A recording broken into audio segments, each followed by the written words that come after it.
గీతా స్రవంతి ఆధ్యాత్మిక వేదిక, జీవిత పరమార్థ విశ్లేషణ మాలిక. హరి ఓం. అందరికీ నమస్కారం అండి. ఈరోజు మనం భగవద్గీత యందు 5వ అధ్యాయము కర్మ సన్యాస యోగము. భగవంతుడు ఇక్కడ చెప్పబడినటువంటి పేరులోనే మనం ఎలా జీవించాలి అనే విషయాన్ని తెలియజేశారు. ఇక్కడ చెప్పబడినటువంటి 18 అధ్యాయాలలో కూడా ఒక్కొక్క పేరు చెప్పడంలోనే మనం జీవించడానికి ఏ ఏ మార్గాలను అనుసరించాలి అనే విషయాలన్నీ కూడా పరమాత్మ మనం ఆ అధ్యాయం లోపలికి వెళ్ళకుండానే మొదట మనకేం తెలియజేస్తున్నారు? నీకు ఇటువంటి జ్ఞానము కావాలి అంటే ఇక్కడ నువ్వేం చేయాలి? భగవంతుడు చెప్పినటువంటి విధంగా యజ్ఞము, దానము, తర్వాత తపస్సు లాంటి కర్మలను చేసి మనం ఏం చేయాలి? మనసును శుద్ధి చేసుకోవాలి. అంటే మనం ఒక పొలంలో విత్తనాన్ని నాటాలి అంటే ముందుగా విత్తనాన్ని వెయ్యాలి అన్నప్పుడు పొలాన్ని శుద్ధి చేస్తాం కదండి. కృష్ణ పరమాత్మ భగవద్గీతలో చెప్పబడిన విషయాలను మనం విని అర్థం చేసుకొని మన జీవితాన్ని పరమార్థం వైపు తీసుకువెళ్ళాలంటే ముందు మనందరికీ ఏముండాలి? ఒక అధికారం ఉండాలి. దేనిని? ఒక పిల్లవాడు ఒక ఉద్యోగాన్ని పొందుతున్నాడంటే దానికి ఒక అర్హత ఉండాలంటారు కదా. కృష్ణ పరమాత్మ కూడా మన అందరికీ ఒక అర్హత నేర్పిస్తున్నారు. ఏంటి ఆ అర్హత? బీజమును పొలములో విత్తనాన్ని వేయడానికి పొలం యొక్క శుద్ధత అనేది ఎలా అయితే అవసరమో మన మనస్సు కూడా భగవంతుడి యొక్క జ్ఞానాన్ని వినటానికి కావలసిన విధంగా శుద్ధంగా తయారు చేసుకోవాలి. అందుకే ఇవాళ ప్రపంచ ప్రామాణికమైన గ్రంథము భగవద్గీత అని తెలిసిన ఎంతమంది భగవద్గీతను అధ్యయనం చేయడానికి, భగవద్గీతలో చెప్పబడిన విషయాలను తెలుసుకోవడానికి ఇష్టపడతారండి? ఇంతమంది ఇష్టపడకపోవడానికి, ఆ గ్రంథాన్ని అధ్యయనం చేయడంలో విఫలమవడానికి కారణం ఏంటంటే వారి వారి యొక్క చిత్తమునందు ఉన్న మాలిన్యములు. మాలిన్యము అంటే ఏంటి? ఇక్కడ మన కంటికి కనపడుతున్న విషయాల మీద మనకు అభిమానం ఉండడాన్ని, భగవంతుడికి తెలుసుకోవడానికి కావలసినటువంటి శుద్ధత పోగొట్టుకుంటున్నారు. దీనిని ఆధ్యాత్మిక భాషలో మాలిన్యం అంటాం. మనమేమంటాం? ఈ లోకంలో ఉన్న సుఖాలను పొందడాన్ని భోగములు అంటాం. ఇక్కడున్న ఈ లోకంలో కంటికి కనపడుతున్న ఇప్పుడు నేను అనుభవిస్తున్న సుఖమే గొప్పది అనుకున్నప్పుడు మనం త్యాగం చేయడానికి ఇష్టపడమండి. ఇప్పుడు నా చేతిలో ఒక పండు ఉంది. ఇప్పుడు ఈ పండు నేను తినాలా, నా కుటుంబానికి వాడాలా, లేకపోతే ఎవరైనా ఆకలితో ఉన్న వారికి ఇవ్వాలా? ఇప్పుడు మనం ఆకలితో ఉన్న వారికి ఆ పండు ఇచ్చామనుకోండి, ఇప్పుడు ఏమవుతుంది? ఇక ఈ లోకంలో నువ్వు తినవలసినటువంటి ఫలాల మీద నీకు ఆశ లేనట్టు. నీకు ఈ ఫలాల మీద ఆశ ఉన్నప్పుడు నీ ఎదురుగా నీ కుటుంబం కనపడుతున్నా, ఎవరైనా ఆకలితో కనపడుతున్నా ముందు నీ ఆకలే నీకు తెలుస్తుంది. అంతే కదా. మన ఆకలి తీరిన తర్వాతనే వేరొకరికి పెడతాం. ఇక్కడ కృష్ణ పరమాత్మ కూడా ఏమంటున్నారు? ముందు మీకు దేహ సంబంధమైన విషయాల మీద ఆసక్తి తగ్గితేనే మీరు లోకోపకారమైనటువంటి కార్యాలు చేస్తారు. మనం తినకుండా ఇతరులకు పెట్టి వాళ్ళ యొక్క సంతోషాన్ని చూసినప్పుడు మనకి ఆనందం కలిగిందనుకోండి, అప్పుడు మనకు దేహ సంబంధమైన విషయాల మీద ఆసక్తి లేదు అనటానికి గుర్తు. తల్లి పిల్లలకి ఆహారాన్ని పెట్టేటప్పుడు పిల్లలు ఎంత అడిగినా పెడుతూనే ఉంటారు. తనకంటూ ఉంచుకున్నది కూడా పిల్లలకి ఎందుకు పెడుతుంది? పిల్లల మీద తనకున్నటువంటి ప్రేమ, ఆప్యాయత. ఆ పూట తనకి తినటానికి లేకపోయినా ఒక గ్లాసు నీళ్లు తాగి ఆ తల్లి ఏం చేస్తుంది? పిల్లలు తిన్నారన్న సంతోషంతో తన ఆకలిని మర్చిపోతుంది. అంటే ఇక్కడ పిల్లల మీద తనకున్న ప్రేమే కదా. అదే విధంగా ఈ దేహము నేను కాదు, దేహములో ఉన్న సచ్చిదానందమే నేను అని తెలిసినప్పుడు దేహ సంబంధమైన విషయాల మీద ఆసక్తి తగ్గి ఈ లోకం కోసం మనం ఎంతో కొంత ఉపకారం చెయ్యాలని లోకోపకార నిమిత్తంగా, అంటే నేను ఈ శరీరాన్ని పొందినందుకు ఈ శరీరంతో లోకానికి మంచి చెయ్యడంలోనే నా శ్రేయస్సు, పిల్లలకు అన్నం పెట్టడం, పిల్లలు సంతోషంగా ఉండడంలో తల్లి యొక్క ఆనందము, తల్లి యొక్క శ్రేయస్సున్నట్టు, జ్ఞానముతో నిండినటువంటి వాళ్ళెలా ఉంటారంటే, ఇతరులకు ఏదైనా ఇచ్చి, ఇక్కడ జ్ఞానము ఉండటం వేరు, జ్ఞానాన్ని అనుభవంలోకి తెచ్చుకోవడం వేరండి. 2 బాగా విచారణ చెయ్యాలి. ఎవరైనా శాస్త్రాలు బాగా వల్లెవేస్తున్నంత మాత్రాన వీళ్ళు గొప్పవాళ్ళు, పండితులు అని మనం ఒక నిర్ణయానికి రాకూడదు. ఆ తెలుసుకున్న జ్ఞానాన్ని అనుభవంలోకి తెచ్చుకొని, వారి ప్రవర్తనలో పరుల యొక్క శ్రేయస్సు కనపడితేనే అప్పుడు వీళ్ళు పండితులవుతారు తప్ప, ఇన్ని శాస్త్రాలు నాకొచ్చు అని చెప్పేసి నేనొక సర్టిఫికేట్ అక్కడ పెట్టుకున్నంత మాత్రాన మనం గొప్పవాళ్ళం కాదు. ఆత్మానందాన్ని అనుభవించడానికి ఏం కావాలి? జ్ఞానాన్ని విజ్ఞానంగా మలుచుకోవాలి. నేను సత్యమే పలకవలను అన్నప్పుడు ఎప్పుడూ సత్యమే పలుకుతూ మరి తన యొక్క రాజ్యాన్ని, భార్యని, బిడ్డలను కోల్పోయిన వ్యక్తి ఎవరు? సత్య హరిశ్చంద్రుడు. ఇవాళ మనం కాలాలు మారినా ఇవాళ హరిశ్చంద్రుడి గురించి ఎందుకు చెప్పుకుంటున్నాం? అతని యొక్క సత్యానికి సంబంధించిన వ్రతము చేత తాను ఎన్ని కోల్పోయినా తాను భగవంతుడు చెప్పిన నియమాన్ని విడిచిపెట్టలేదు. ఇలాంటి వాళ్ళు కదా పండితులు. అంటే జ్ఞానాన్ని విజ్ఞానంగా మలుచుకున్నాం. మనం కూడా ధర్మరాజు గురించి కూడా చెప్పుకున్నాం నిన్న. ఒక ఉపమానంలో చెప్పామండి. ఏమన్నాం? ఆయన కోపము వద్దు, సత్యమునే పలకవలెను.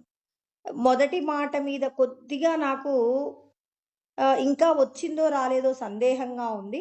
రెండవ మాటనైతే బాగా నేర్చుకున్నానన్నాడు. ఏమన్నాడు? నేను మీరు చెప్పిన శాస్త్రాలలో 2 మాటలలో ఒక మాట బాగా నేర్చుకున్నాను, రెండవ మాట మీద కొద్దిగా అనుమానంగా ఉంది అన్నారు. అప్పుడు పాఠం చెప్పే గురువు గారికి కోపం వచ్చింది. కోపం వచ్చినప్పుడు ఏమన్నాడు? ఎందుకు నేర్చుకోలేదు అన్నాడు కానీ, కేవలం పాఠం అంటే చెప్పడం, అప్పచెప్పించుకోవడం మాత్రమే చదువు అనుకున్నటువంటి ఆయనకు ధర్మరాజు గారు జ్ఞానాన్ని విజ్ఞానంగా మలుచుకున్నప్పుడు జీవితం దిద్దబడుతుందని గురువుకి పాఠం నేర్పించినటువంటి శిష్యుడు ఎవరు అంటే ధర్మరాజు. నేను సత్యమే పలుకుతున్నాను నాకొచ్చిన మాటలను. అంటే వీటిని నేనేం చేశాను? జ్ఞానాన్ని అనుభవంలోకి తెచ్చుకున్నాను. ఇప్పుడు నా జీతం అంటే మా యొక్క రాజ్యంలో పనిచేసే మీరు, మేమిచ్చే జీతంతో బతుకుతున్న మీరు మమ్మల్ని కొట్టడం ఎంతవరకు ధర్మం అని నేను పైకి కొట్టలేకపోయినా లోపట ఎక్కడో హృదయాంతరాలలో కించిత్ నాకు అనుమానంగా ఉంది. కొద్దిగా కోపపు యొక్క జ్వాలలు నా లోపట కనపడుతున్నాయి. అంటే నేను కోపాన్ని పోగొట్టుకున్నాననటంలో కొంత సాధించలేకపోయానని ధర్మరాజు చెప్పాడు. అంటే ఇప్పుడు మనం కూడా ఎంత తెలుసుకున్నాం, నాకు ఇన్ని శాస్త్రాలు తెలుసనటం కంటే అందులో ఎంత అనుభవంలోకి తెచ్చుకున్నామన్న దాని పట్ల మనకి జాగ్రత్త ఉన్నప్పుడు మనం పరమాత్మను చేరుకుంటాం. అందరి లక్ష్యం నేను ఇన్ని శాస్త్రాలు చదివానని ఎవరితోనో మెప్పు పొందడం కంటే లోపటున్న పరమాత్మ యొక్క అనుగ్రహానికి మనం ఎంత దగ్గరవుతున్నామనే దాని మీద దృష్టి లగ్నం చేయాలి. ఎవరి కోసమో ఒక పని చేయడం కంటే మన లోపటున్న భగవంతుడి యొక్క అనుగ్రహం కోసం, ఆయన ఆనందం కోసం మనమేం చేయాలి? దేహ సంబంధమైన విషయాలలో త్యాగ బుద్ధితో ఉండాలి. అందరికీ త్యాగం వస్తుందా? కొంతమంది త్యాగం చేసినా దంభంతో చేస్తారు. యజంతే నామ యజ్ఞయిస్తే దంభేన అవిధి పూర్వకం. పరమాత్మ ఏమంటారు? చాలా మంది యజ్ఞయాగాదులు చేస్తారండి. లోకంలో ఎంతో డబ్బు ఖర్చు పెడతారు, యజ్ఞయాగాదులు చేస్తారు. కానీ పలానా వ్యక్తి చేశాడు అని అనిపించుకోవడానికి ఏం చేస్తారు? దంభము చేత చేస్తారు. అప్పుడు పరమాత్మ ఏమంటున్నారు? ఇది విధి తప్పి చేసిన పూజ అంటున్నారు. వీళ్ళేమంటున్నారు? నిన్ననే కదండి యజ్ఞగుండాలతో మనం హోమం చేశాము. యజ్ఞగుండాల దగ్గర మనం ఏం చేశాం? ఎంతో మంది పెద్దలను పిలిపించి, ఎంతో మంది బ్రాహ్మణులను పిలిపించి యజ్ఞం చేయించామంటున్నారు.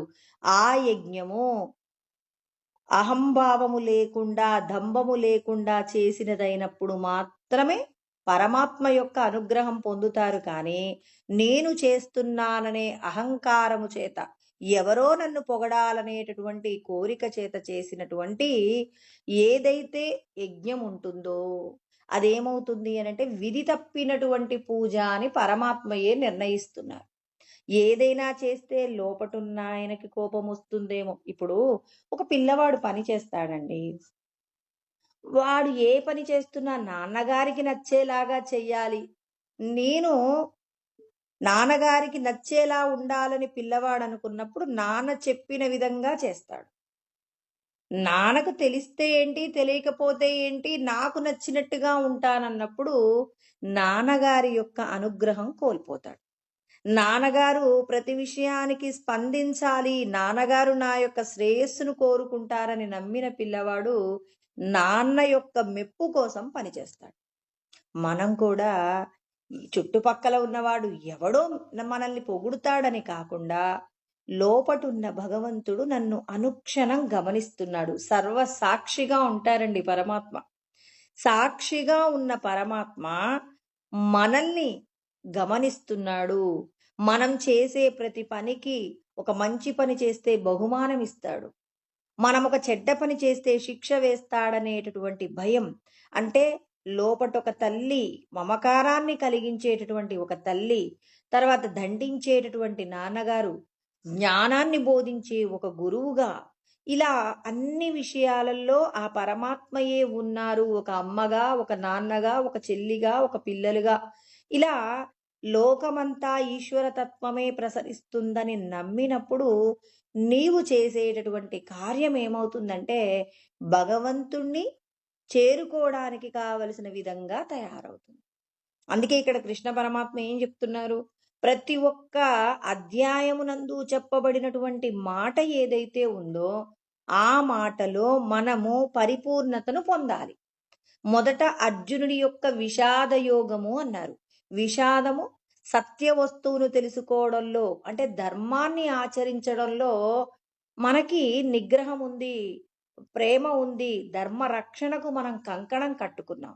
కానీ దేహబంధాల మీద ఉన్న వ్యామోహము, భార్య బిడ్డలు బంధువుల మీద ఉన్న మమకారం చేత భగవంతుడు చెప్పిన ధర్మాన్ని కుటుంబం ఎక్కడెక్కడో ఆచరిస్తాం ధర్మాన్ని. కానీ కుటుంబంలో ఎవరైనా తప్పు చేస్తే తప్పు చేసిన వాడికి శిక్ష పడకూడదు అని చెప్పి ఆ తప్పు చేసిన వాడిని మన్నించి, అంటే సొంత వాడైతే మన్నించి పరాయి వాడైతే శిక్షించే స్వభావం ఎందుకు ఉంటుందంటే ఈ దేహమే నేను అనుకున్నప్పుడు మనం ఏం చేస్తాం? బంధు సంబంధమైన వారు తప్పు చేస్తే వారిని దండించక వాళ్ళని కాపాడే ప్రయత్నం చేస్తాం. అంటే భగవంతుడు చెప్పిన ధర్మాన్ని బంధువుల కోసం విడిచిపెడుతున్నాం. మరి ఇక్కడ సంపదల మీద వ్యామోహము లేకుండా బంధు ప్రీతి మాత్రమే ఉన్నటువంటి వారికి భగవంతుడు భగవద్గీతలో చెప్పబడినటువంటి జ్ఞానాన్ని అందిస్తారు. అంటే ధర్మాన్ని ఆచరించడంలో బంధు ప్రీతి మాత్రమే మిమ్మల్ని ఏం చేస్తుంది? ధర్మాన్ని ఆచరింప చేయకుండా మిమ్మల్ని అడ్డుపడుతున్నప్పుడు అప్పుడు భగవంతుడు ఏం చేస్తాడు? మనల్ని ఆ ఏ విధమైనటువంటి దేని చేత మీరు బంధింపబడుతున్నారు, ఏది సత్యమని మీరు తలుస్తున్నారో ఆ తలిచినటువంటి విషయం ఏదైతే ఉందో దాని నుంచి బయటపడవేయటానికి భగవంతుడే, అంటే తానే గురుస్వరూపంగా వచ్చి మనకు జ్ఞానబోధ చేస్తారు. కంటికి కనపడుతున్నటువంటి దేహాలన్నీ శాశ్వతం కాదు. మీరందరూ కూడా పూర్వజన్మలలో చేసిన కర్మలను అనుభవించడానికి నటీనటులుగా ఈ భూలోకంలోకి వచ్చారే తప్ప ఇది పర్మనెంట్ కాదు, ఇది శాశ్వతం కాదు. ఈ నాటకంలోనే శాశ్వతమైన వస్తువుని తెలుసుకునే ప్రయత్నం మీరందరూ చెయ్యాలని భగవంతుడు మనందరినీ ఎంచుకున్నాడనమాట. ఆ పరమాత్మ ఎంచుకోకపోతే మనం భగవంతుడు చెప్పిన జ్ఞానాన్ని వినలేము, మాట్లాడలేము, అర్థం చేసుకోలేము. అంటే ఎవరికైతే భగవంతుడి యొక్క కృప అనుగ్రహము ఉందో వాళ్ళు మాత్రమే భగవంతుడు చెప్పిన మాటలను వినగలుగుతారు, విన్న దానిని ఆచరించగలుగుతారు, ఆచరణలో అనుభూతి పొందగలుగుతారు, అనుభవంలో పరమాత్మ యొక్క స్థితిని కూడా చేరుకోగలుగుతారు. అంటే ఇక్కడ కృష్ణ పరమాత్మ మనందరికీ అంటున్నారు, ఎవరి విషాదమైతే ధర్మాన్ని ఆచరించడానికి సిద్ధపడుతూ దేహబంధాల మీద మమకారం ఉంటుందో అప్పుడు ఏం చేస్తున్నాడు ఆయన? నీవు ధర్మాన్ని ఆచరించడానికి అడ్డుగా ఉన్నదేంటి? దేహబంధాలు. ఈ దేహబంధాలు శాశ్వతం కాదు, ఆత్మబంధమే శాశ్వతమని సాంఖ్యయోగాన్ని బోధించారు. అంటే మనందరము కూడా మనకున్నటువంటి అంటే మనం వేసుకున్నటువంటి ఈ శరీరానికి సంబంధించిన వస్త్రము, శరీరాన్ని వస్త్రం అనొచ్చండి. ఈ వస్త్రము మురికిగా ఉన్నప్పుడు, మురికి అంటే ఈ దేహబంధాల మీద ఉన్న మమకారము మురికి అవుతుంది. ఈ మురికిని కడుక్కోవడానికి భగవంతుడి యొక్క పాదాలు ఆశ్రయించడం అంటే ధర్మాన్ని ఆచరించడం. 10 మందికి మేలు చేయడానికి మనం ప్రయత్నం చేయడం అనేటటువంటి ఆ స్థితిలో ఎవరైతే ఉంటారో వాళ్ళకి ఈశ్వరుడు వెంటనే వాళ్ళని ఎంచుకొని సాంఖ్యయోగమును బోధిస్తారు. ఈ శరీరానికి సంబంధించి ఉన్న తత్వాలన్నీ బోధిస్తారనమాట. అంటే ఇంద్రియాలు, జ్ఞానేంద్రియాలు, కర్మేంద్రియాలు, పంచేంద్రియాలు, పంచ తన్మాత్రికలు, ఇలా మనకు ప్రాణేంద్రియాల గురించి, పంచమహాభూతాల గురించి, ఇంకా మనస్సు, బుద్ధి, చిత్తము, అహంకారం అనేటటువంటి ఈ తత్వాలన్నీ బోధించి ఇవన్నీ శాశ్వతం కాదు, వీటిని నడిపించేటటువంటి దైవం ఒకటి ఉంది, ఆ దైవాన్ని తెలుసుకుంటే ఇక్కడ కర్మబంధంలో నుంచి బయటపడవచ్చు, నువ్వు ఈ దేహంలో బంధింపబడ్డావు, నీ యొక్క స్వధర్మం ఏంటి, నువ్వు ఆత్మస్వరూపమే నీవు అని కృష్ణ పరమాత్మ సాంఖ్యయోగంలో వివరణ చేస్తూ కర్మయోగంలోకి వెళ్ళి ఈ దేహంతో నువ్వు ఎలాంటి కర్మ చెయ్యాలి, ఫలితాన్ని విడిచిపెట్టి ఒక పనిని చేస్తున్నప్పుడు అది నలుగురికి శ్రేయస్సు కలిగించేదిలా ఉన్నప్పుడు దాని మీద ఆసక్తి అంటే మమకారము, నేను చేస్తున్నాననే అహంకారం ఉండకూడదు. తర్వాత దాని మీద మమకారం కూడా ఉండకూడదు. ఈ పని చేస్తున్నాను ఎంత లాభం వస్తుందో అన్న మమకారం వద్దు, నేను చేస్తున్నాననే అహంకారం లేకుండా ఫలితాన్ని ఈశ్వరుడికి సమర్పణ చేసి భగవంతుడికి ప్రీతికరమైన కర్మ చేస్తే అది మిమ్మల్ని ఏం చేస్తుంది? పరమాత్మను చేరుకోవడానికి కావలసిన స్థితిని ప్రసాదిస్తుంది. దానికోసమని చెప్పి జ్ఞానం ఉండాలి.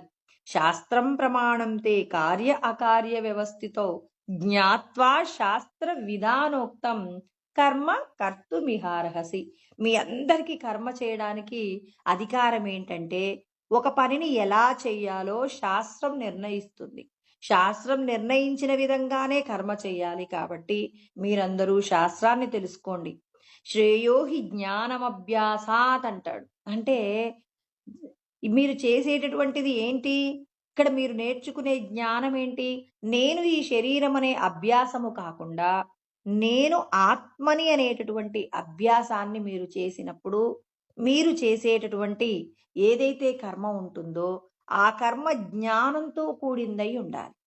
మీరు యజ్ఞాలు చేస్తారు, దానాలు చేస్తారు, తపస్సు చేస్తారు. తపస్సు అంటే నోటితో మంచి మాటలు మాట్లాడతారు, మీకున్న సంపదను భగవత్ కార్యం నిమిత్తం ఖర్చు పెడతారు, మీ మనసులో వేరొకరికి చెడు జరగకూడదనే సంకల్పాలు చేస్తారు, మీ శరీరంతో ఇతరులకు ఉపయోగకరమైన కర్మలు చేయడాన్ని తపస్సు అంటారు. మరి వీటన్నింటిని ఏం చేయాలి? శ్రేయాన్ ద్రవ్యమయాద్ యజ్ఞ జ్ఞానయజ్ఞ పరంతప సర్వం కర్మాఖిలం పార్థ జ్ఞానే పరిసమాప్యతే. అంటే ఇక్కడ కృష్ణ పరమాత్మ చెప్తున్నారనమాట.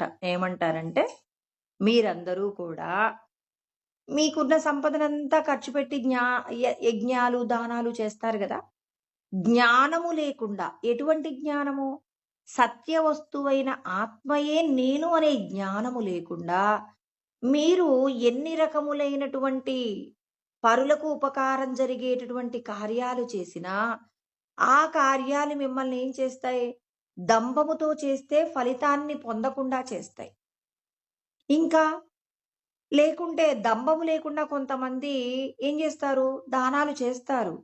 దానాలు చేస్తే పుణ్యం వస్తుందని చేస్తారు. అప్పుడు పుణ్యమో పాపమో వస్తుంది. మీ పుణ్య పాపాలు నేను తీసుకోనని కృష్ణ పరమాత్మ చెప్తారు. పుణ్యం ఉంటే మళ్ళీ పుట్టాలి, పాపమున్నా పుట్టాలి. పాప పుణ్యాలు లేకుండా రెండూ చేసుకోవాలంటే నేను ఈ దేహమునందు బంధింపబడి ఉన్న సచ్చిదానంద ఆత్మయే నేనని, పరులకు ఉపకారం చేయడం నా యొక్క బాధ్యత, కుటుంబాన్ని పోషించడం ఎలాగైతే మనమందరం నా బాధ్యత అంటున్నామో, లోకానికి తన వంతుగా మంచి చేయడంలో ఇది నా బాధ్యత. ఇప్పుడు వాయువు ఉందండి, సమస్త ప్రాణులకు జీవనాధారమై ఉంది. ఆ జీవనాధారం కావడంలో వీళ్ళు నాకిష్టము, వీళ్ళు నాకిష్టం లేదని అంటుందా? అంటే వాయువు తన యొక్క పాత్రను తాను పోషిస్తుంది. అదే విధంగా తేజస్సు రూపంలో సూర్యుడు, అగ్ని, ఇంకా విద్యుత్తు, మెరుపులు ఇవన్నీ మనకు సహకరిస్తున్నాయి. ఎవరి బాధ్యతను వాళ్ళు నిర్వర్తిస్తున్నారు. ఆ నిర్వర్తించడంలో నేను చేస్తున్నాననే అహంకారం లేదు. తర్వాత మమకారం కూడా లేదు. మనం ఏమనుకుంటామంటే, ఈ ప్రకృతి అంతా ఆల్రెడీ డిజైన్ చేయబడింది గదా! దీని గురించి నాకెందుకు ఆలోచన? నా టైం వృధా అనుకుంటాం. కానీ మనం ప్రకృతి యొక్క వైపరీత్యాలు వచ్చినప్పుడు మనమందరము కూడా అల్లల్లాడిపోతాం. ఎందుకు? ఒక సూర్యుడి యొక్క శక్తి తన యొక్క ప్రతాపాన్ని చూపిస్తే ఎంతో మంది ప్రాణం ఏమవుతుంది? హరించుకుపోతుందండి. వాయువు తన యొక్క ప్రతాపాన్ని చూపిస్తే మరి మనం మన యొక్క మనుగడ సాగుతుందా? జలము తన యొక్క సునామీల రూపంలో ఏదైనా ప్రమాదం సృష్టిస్తే ఎంతటి ప్రమాదమండి? అదేవిధంగా భూమి మీద ప్రకంపనలు వస్తే మన యొక్క మనుగడ సాగుతుందా? ఏనాడైనా ఈ పంచభూతాల యొక్క పనిని మనం ఎప్పుడైనా గమనిస్తున్నామా? వాళ్ళెప్పుడు నిగ్రహంగా ఉంటారు? ఎప్పుడు ఆగ్రహంతో ఉంటారు? వారి యొక్క నిగ్రహ శక్తి ఎప్పుడు కోల్పోతుంది? అమ్మ పిల్లవాడు ఎన్ని తప్పులు చేసినా అమ్మేం చేస్తుంది? ఓపికగా వాడికి సమాధానం చెప్తుంది. ఒకానొక రోజున మాత్రం అమ్మ ఏమవుతుంది? కాళికామాత అవుతుంది. ఎందుకు? అప్పుడు పిల్లవాడు ఎమ్మటే ఆలోచిస్తాడు. పరమశాంతితో ఉన్న అమ్మ ఈరోజు ఎందుకు ఇలా ఉంది కాళికాదేవిలాగా అంటే, నేను అమ్మను చాలా బాధ పెట్టాను అని ఏం చేస్తారు? అమ్మకు ఇప్పుడు సంతోషం కలగాలంటే ఏం చేయాలి? అమ్మకు నచ్చిన పనేదో చెయ్యాలని పిల్లవాడు ఏం చేస్తాడు? అమ్మకు నచ్చే పనిని చేస్తాడు. అంటే ఇక్కడ చూడండి, అమ్మకు ఎందుకు కోపం వచ్చిందని పిల్లవాడు గమనించగలిగిన స్థితిలో ఉన్నప్పుడు అమ్మని శాంతింపచేసే ప్రయత్నం చేస్తారు.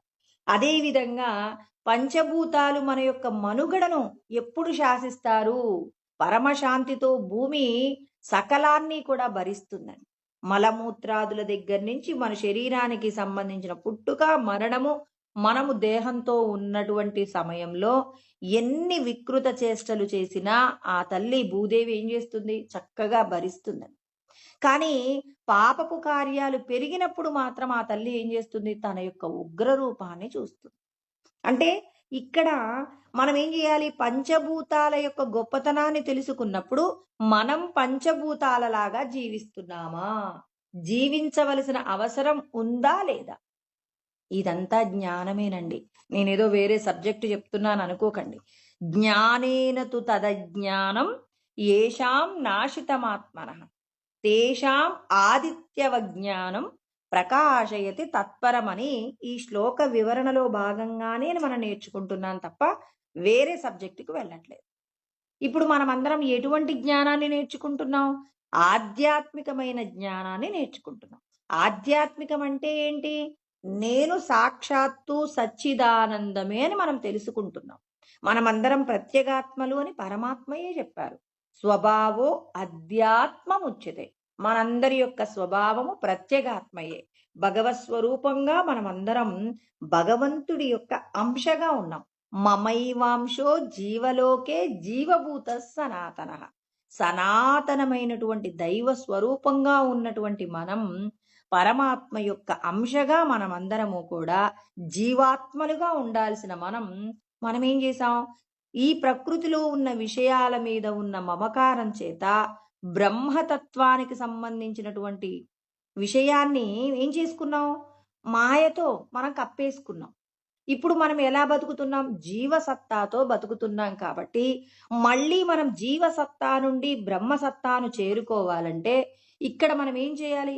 మనం లోపటున్న పరమాత్మను ఏం చేయాలి? ప్రకాశింప చేయాలి. కృష్ణ పరమాత్మయే చెప్తారండి 7వ అధ్యాయంలో 25వ శ్లోకంలో చెప్తారు. ఏమంటారు? నాహం ప్రకాశః సర్వస్య యోగమాయా సమావృత. నేను యోగమాయ చేత కప్పబడ్డాను. మరి యోగమాయ అంటే ఎవరు? త్రిగుణాలతో కూడినటువంటి ప్రకృతినే యోగమాయ అంటారు. ఇప్పుడు మనం తెలుసుకునేటటువంటి జ్ఞానము చేత ఇప్పుడు ఏం చేయాలి? ఇప్పుడు సూర్యుడు ప్రకాశిస్తూ ఉంటారు. అనుకోకుండా సూర్యుడు ప్రకాశం లోపలికి వెళ్ళిపోతుంది.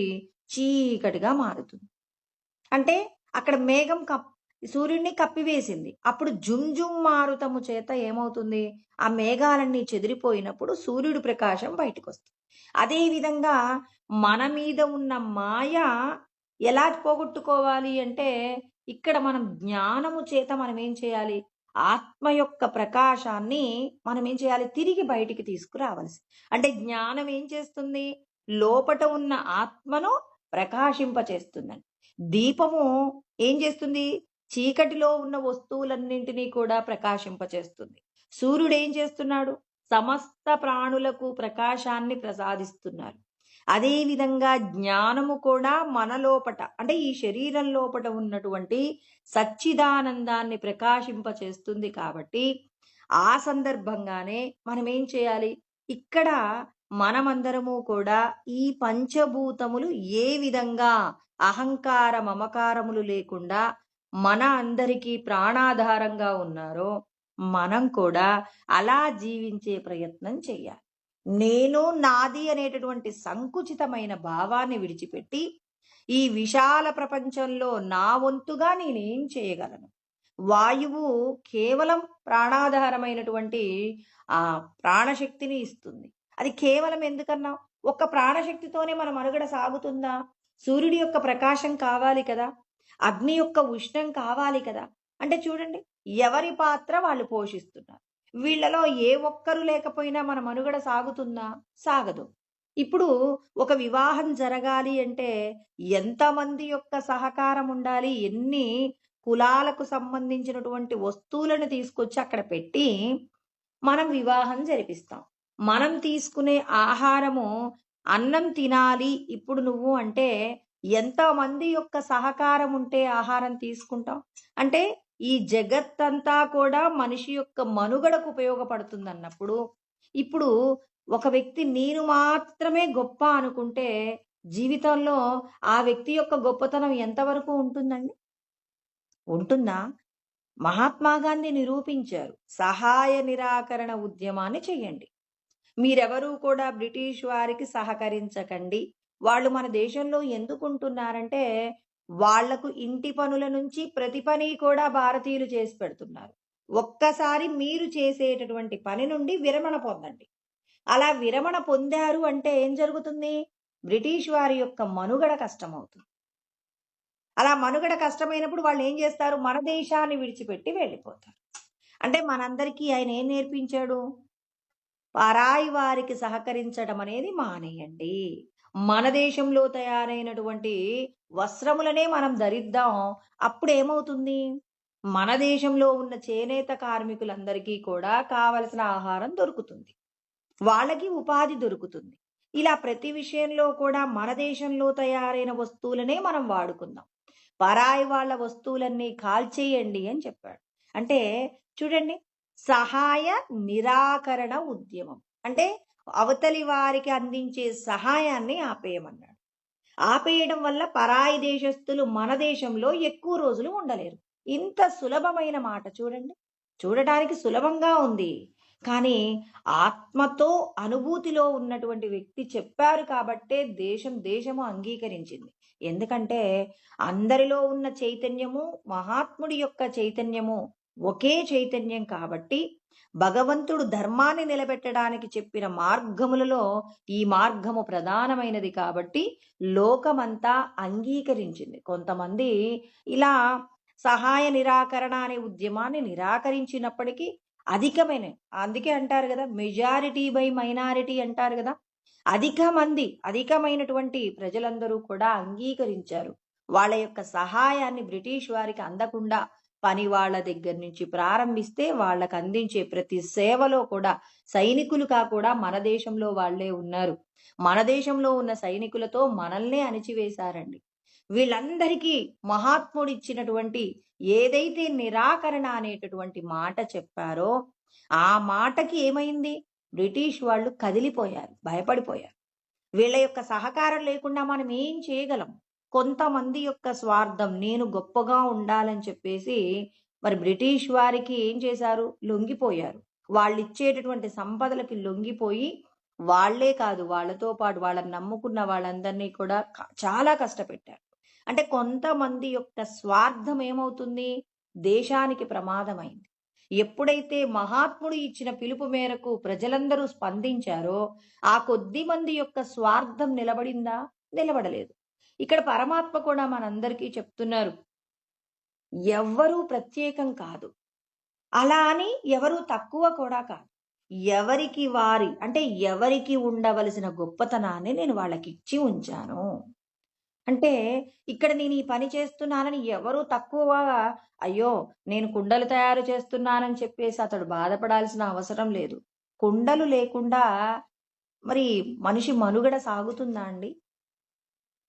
మనము మధ్యలో పూర్వకాలం నుంచి ఇప్పుడు కాలానికి మధ్యలో కొంతకాలం ఫ్రిడ్జ్‌లుంటే బావుండు. ఫ్రిడ్జ్‌లో ఉన్న నీళ్లు తాగితే చల్లగా ఉంటాయి. అబ్బో! ఎంత బావుంటుందన్నారు. కొద్ది రోజులకి ఆ ఫ్రిడ్జ్‌లో ఉన్న నీళ్ళందరూ తాగడం ప్రారంభించారు. శరీరానికి ఎంత నష్టం జరగాలో అంత నష్టం జరిగిన తర్వాత ఇవాళ ఫ్రిడ్జ్‌లో నీళ్లు పెట్టి తాగే వారి యొక్క సంఖ్య 100కి 90% పడిపోయిందనడంలో ఎంత సత్యముందండి? ఒకప్పుడు ఫ్రిడ్జ్‌లో నీళ్లు తాగే వాళ్ళని చూసి గొప్పగా చూసారు. ఇవాళ అందరికీ ఫ్రిడ్జ్‌లు అందించబడ్డాయి. ఇవాళ ఆ ఫ్రిడ్జ్‌లో ఉన్న నీళ్లు తాగేటటువంటి వారి యొక్క సంఖ్య, ఫ్రిడ్జ్‌లున్నాయి. నీళ్లెక్కడి నుంచి తాగుతున్నారు? కుండలో ఉన్నటువంటి నీళ్లు తాగుతున్నాం. ఫ్రిడ్జ్‌లో నీళ్లు తాగట్లేదు. అంటే చూడండి ఇక్కడ. ఒకప్పుడు మనకది గొప్పదిగా అనిపించింది. ఇవాళ ఆ గొప్ప వస్తువు మన దగ్గరకొచ్చాక, ఆ గొప్ప వస్తువును వాడితే ప్రమాదం వస్తుందన్నాం. ఆ ప్రమాదం నుంచి తప్పించుకోవడానికి మళ్ళీ ఎక్కడికొచ్చాం? కుండ దగ్గరికొచ్చాం. ఇలా భగవంతుడు చెప్పినటువంటి ధర్మము కొద్ది రోజులు మరుగున పడినట్టుగా ఉంటుంది కానీ, చివరికి అదేమవుతుంది? భగవంతుడు చెప్పినటువంటి విషయం దగ్గరికి వచ్చి చేరాలి. ఏదో పై మెరుగులు కొద్ది రోజులు మనల్ని ప్రభావితం చెయ్యవచ్చు కానీ, శాశ్వతమైన ఆనందం ఎక్కడ దొరుకుతుందంటే, మనం ఎక్కడి నుంచొచ్చామో అక్కడికి వెళ్తేనే ఆనందం పొందుతామండి. ఒకప్పుడు కుండ నీళ్లు తాగి సంతోషంగా ఉన్నవారు, మధ్యలో పై మెరుగుల కోసం ప్రయత్నం చేసి, చివరికి మళ్ళీ ఎక్కడికెళ్తున్నారు? కుండ దగ్గరికి వెళ్ళినట్టు, మనమందరము ఆనంద స్వరూపులం కాబట్టి, చివరికి ఆనందాన్ని వెతుక్కుంటూ ఎక్కడికెళ్ళాలి? ఈ భూలోకంలో ఉన్న విషయాలు అనుభవించి, వీటిలో ఆనందం లేదని తెలుసుకొని, చివరికి ఎక్కడికెళ్తాం? భగవంతుడి దగ్గరికే వెళ్తాం. అంటే ఇక్కడ మీరు ఏ పని చేసినా మమకారము, అహంకారం అనే విషయాలు 2 వదిలిపెట్టండి. అంటే ఇక్కడ మనం తెలుసుకోవాలి. సత్యం తెలియాలి. ఏం తెలియాలి? చిత్ శక్తి వలనే అంటే భగవంతుడి యొక్క సచ్చిదానందం వలనే జగత్తు యొక్క అనుభవములన్నీ కూడా శబ్ద, స్పర్శ, రూప, రస, గంధాదుల రూపంలో ఏర్పడుతూ ఉన్నాయి. అంటే ఈ జగత్తు యొక్క అనుభవం అంతా ఎవరి శక్తి వలన జరుగుతుంది? ఆత్మశక్తి వల్ల జరుగుతుంది. అందుకే శంకరాచార్యుల వారు ఏమన్నారు? ఆత్మ చైతన్యమాశ్రిత్య దేహేంద్రియ మనోదియ అన్నారు. ఆత్మ యొక్క శక్తి వల్లనే మన దేహం కదులుతుంది. మన లోపట ఉన్నటువంటి మనస్సు, బుద్ధి, ఇంద్రియాలన్నీ కూడా పనిచేస్తున్నాయంటే ఎవరి శక్తి ఉంది? ఆత్మ యొక్క శక్తి ఉంది. ఈ జగత్తంతా ఏ శక్తి చేత పనిచేస్తుంది? ఆత్మ యొక్క చిత్ శక్తి చేతనే ఈ జగత్తు యొక్క అనుభవాలన్నీ ఏ రూపంలో కనపడుతున్నాయి? ఏ రూపంలో ఏర్పడుతున్నాయండి? నేనొక శబ్దాన్ని విని ఆనందాన్ని పొందుతున్నాను. అంటే ఈ జగత్తులో అనుభవం, ఒకరు ఒక సంగీతాన్ని చూసి అనుభవిస్తున్నారు, ఆనందం పొందుతున్నారు. ఒకరు ఒక పూల తోటని చూసి అనుభవం పొందుతున్నారు, ఆనందం అనే అనుభవం పొందుతున్నారు. ఒకరు నచ్చిన రుచికరమైన పదార్థాన్ని తిని, అంటే మనం ఈ 5 ఇంద్రియాల ద్వారా అనుభవించే శబ్ద, స్పర్శ, రూప, రస, గంధాదులు అనే 5 విషయాలకు సంబంధించి ఈ జగత్తంతా నడుస్తుంది. ఈ జగత్తంతా కూడా శాశ్వతం కాదు. భగవంతుడి యొక్క శక్తి అందితే ఈ లోకం ఉంటుందండి. భగవంతుడు ఇప్పుడు మన ఇంట్లో ఫ్యాన్లు, టీవీలు, ఫ్రిడ్జ్‌లు, ఏసీలు అన్నీ నడుస్తున్నాయి. ఒక్కసారిగా పవర్ పోయిందండి. ఇప్పుడు పవర్ పోగానే ఇప్పుడు ఇన్ని వస్తువులు కూడా ఏమైపోయాయి? అవన్నీ పని చేయగలిగిన శక్తి ఉన్నాయి. కానీ ఇప్పుడు నిర్జీవములుగా ఎందుకున్నాయండి? మనందరికీ సత్యం తెలుసండి. సత్యం తెలియని వాళ్ళు ఎవరూ లేరు. ఎందుకంటే మనమందరం సచ్చిదానందమే కదండీ! సచ్చిదానందంతో బతికే వాళ్ళం. మళ్ళీ ఏం చేసాం? చెప్పాను కదా! ఒక కుండను వాడినటువంటి మన పూర్వీకులు మధ్యలో ఏం చేశారు? ఆ కుండ యొక్క అనుభవం వాళ్ళకి పెద్దగా గొప్పగా అనిపించలా. ఇంకా చల్లటి నీళ్లు తాగితే బావుండనుకున్నారు. కొద్ది రోజులు దానిని ఆస్వాదించే ప్రయత్నం చేశారు. దానివల్ల నష్టం ఉందనుకున్నారు. చివరికి మన పూర్వీకుల యొక్క అనుభవం దగ్గరకొచ్చేసాం. అదే విధంగా సచ్చిదానందంలో ఉన్నటువంటి ఆనందాన్ని విడిచిపెట్టాం. మధ్యలో వచ్చినటువంటి విషయాల కోసం పరిగెత్తాం. చివరికి తెలుసుకుంటున్నాం. ఇన్ని వస్తువులు ప్రకాశించడానికి మూలమేంటి? ఆత్మశక్తి. అంటే మనం ఆత్మశక్తిని పట్టుకుంటే ఈ జగత్తులో ఉన్న అనుభవాలు మనకి గొప్పగా ఆనందాన్నివ్వవు. అంటే దేని మీదైనా మనకు విరక్తి కలిగితే తప్ప గొప్పదైన అనుభూతిని పొందలేమండి. అంటే ఇక్కడ భగవంతుడు ఇప్పుడు నేను నలుగురికి ఉపకారం చెయ్యాలంటే, నాకు ఈ లోకంలో ఉన్న విషయాల మీద ఆసక్తి లేకపోతే, నేను నలుగురికి మంచి చేయగలను. నేను మాత్రమే బాగుండాలి అనుకున్నప్పుడు, ఈ లోకానికి నా వంతుగా నేనేదైనా చేయగలుగుతానా అంటే చెయ్యలేను. ప్రతి ఒక్కరూ కూడా నీ దగ్గర ఏముందో ఉన్న దానిని నలుగురికి పంచడంలో ఏ చిన్న స్వార్థము వద్దు. నా వాళ్ళు అనేటటువంటి ఒక బంధాన్ని పెట్టుకున్నావు, నువ్వు అధోపాతాళానికి వెళ్తావు. ఈ లోకమంతా ఈశ్వరుడే ఉన్నారు. నా దగ్గర ఉన్నది ఎవ్వరికైనా ఇవ్వవచ్చు. ఎవరికివ్వాలి? అధికారం ఉన్నవారికి, అర్హత ఉన్నవారికి ఇవ్వాలి. అధికారం అంటే దానిని పొందడానికి కావలసిన అర్హత పరమాత్మ నిర్ణయిస్తాడు. మీ దగ్గర ఒక బ్రెడ్ ప్యాకెట్ ఉందండి. ఆ బ్రెడ్ ప్యాకెట్‌లో ఉన్నటువంటి ఒక 10 పీసులు ఎవరికివ్వాలి అంటే, ఎవరైతే బాగా ఆకలితో ఉన్నారో, ఆకలితో ఉన్న వాళ్ళలో కూడా ఎవరైతే సంపాదించుకోలేనటువంటి శక్తి కలిగి ఉన్నారో, అందుకే పెద్దవాళ్ళు, ముసలివాళ్ళు, తర్వాత చిన్న పిల్లలు ఎవరైనా ఉంటే, ఇంకా అంగవైకల్యము, బుద్ధిమాంద్యం ఉంటే వారికి పంచిపెట్టాలి. మనమేం జేస్తాం? అయ్యో! వీడు నావాడు కదా అని చెప్పి అందులో ఉన్న ఈ 9 ముక్కలు అర్హత ఉన్న వారికిచ్చి, మిగిలిన ఒక్కటి కూడా నావాడు అనేటటువంటి ఒక చిన్న మమకారంతో గనక నీ వాళ్ళకిస్తే, నువ్వు భగవంతుడి దగ్గర తగ్గిపోతావు. అంటే వాడికి అర్హత ఉంది అని మనం ఏం చేసాం? వాడికి అధికారాన్ని అప్పచెప్పాం. అంటే ఆ బ్రెడ్ తినే అధికారాన్ని ఇచ్చాం. ఇక్కడ భగవంతుడేమంటారు? 10కి 10 వస్తువులు కూడా ఎవరికైతే అర్హత ఉందో, అర్హత ఉన్నవాడికే పంచిపెట్టాలి. అంటే కృష్ణ పరమాత్మ చెప్పే జ్ఞానం. సూర్యచంద్రులు వీళ్ళు నా వాళ్ళు, వీళ్ళు పరాయి వాళ్ళనే శక్తిని పంచుతున్నారా? అందరికీ పంచుతున్నారు. మరి మీ వస్తువుల్ని పంచటంలో, మీరనుభవించటంలో ఎందుకు మీకీ స్వార్థం? అంటే మనం ఎవరి దగ్గర నుంచో, ఎవరినో పలానా వాళ్ళు గొప్పవాళ్ళని, వాళ్ళ నుంచి నేర్చుకోనక్కర్లా. మన కంటికి కనపడుతున్నటువంటి ప్రకృతిని తీసుకోండి. ఆకాశాన్ని, వాయువుని, అగ్నిని, జలాన్ని, పృథివిని తీసుకోండి. ఎవరినో ఎందుకు? ఒక వ్యక్తి గురించి మాట్లాడామనుకోండి, ఆ వ్యక్తిలో ఎన్నో లోపాలుంటాయి. అబ్బా! ఈ వ్యక్తి ఈ పని ఎంత బాగా చేశాడంటే, ఆయన చేసే 99 పనులు ఎంత దుర్మార్గంగా ఉంటాయో అని వాళ్ళ మీద వాళ్ళు చేసిన పనిని మనం ఆదర్శంగా తీసుకోలేము. కానీ పంచభూతాలను తీసుకోండి. మనకెక్కడైనా లోపం కనపడుతుందా? ఎక్కడైనా ఒక పట్టుకోవడానికి చిన్న మలినం కనపడుతుందేమో చూడండి. కనిపించదు. మరి కనిపించదు కాబట్టి భగవంతుడంటారు, మీ కంటికి కనపడుతున్నటువంటి ఈ పంచభూతాలు సూర్యచంద్రుల్లోనే మీరు సాధన ఎలా చెయ్యాలో నేర్పిస్తున్నారు. అంటే ఎప్పుడైతే మీరు భగవత్ శక్తిని తెలుసుకునే ప్రయత్నం చేస్తున్నారో, ఆధ్యాత్మికమైన జ్ఞానం అంటే ఏంటి? నేను ఈ దేహంలో బంధింపబడి ఉన్నాననేటటువంటి సత్యం ముందు గుర్తించండి ఫస్ట్. ఎందుకు? ఈ దేహంతో మీరు అనుభవించే సుఖాలు, దుఃఖాలు శాశ్వతమైనవి అనుకుని వాటి మీద గనక మమకార, అహంకారాలు పెట్టుకుంటే మళ్ళీ మళ్ళీ శరీరాలు పొందాలి. ఎన్నో లక్షల, కోట్ల శరీరాలు పొందామండి. ఇక ఈ శరీరాలు ఇంక నాకొద్దు స్వామి. ఇక నేను రెస్ట్ తీసుకుంటాను. నేను విశ్రాంతి తీసుకుంటాను. నేనెక్కడి నుంచొచ్చానో అక్కడికి వెళ్ళడానికి అనుమతి ఇవ్వండి అని మనమేం చేయాలి? అనుమతి అడుగుతున్నామంటే అహంకార, మమకారాలు విడిచిపెడతామని ప్రమాణం చెయ్యాలి.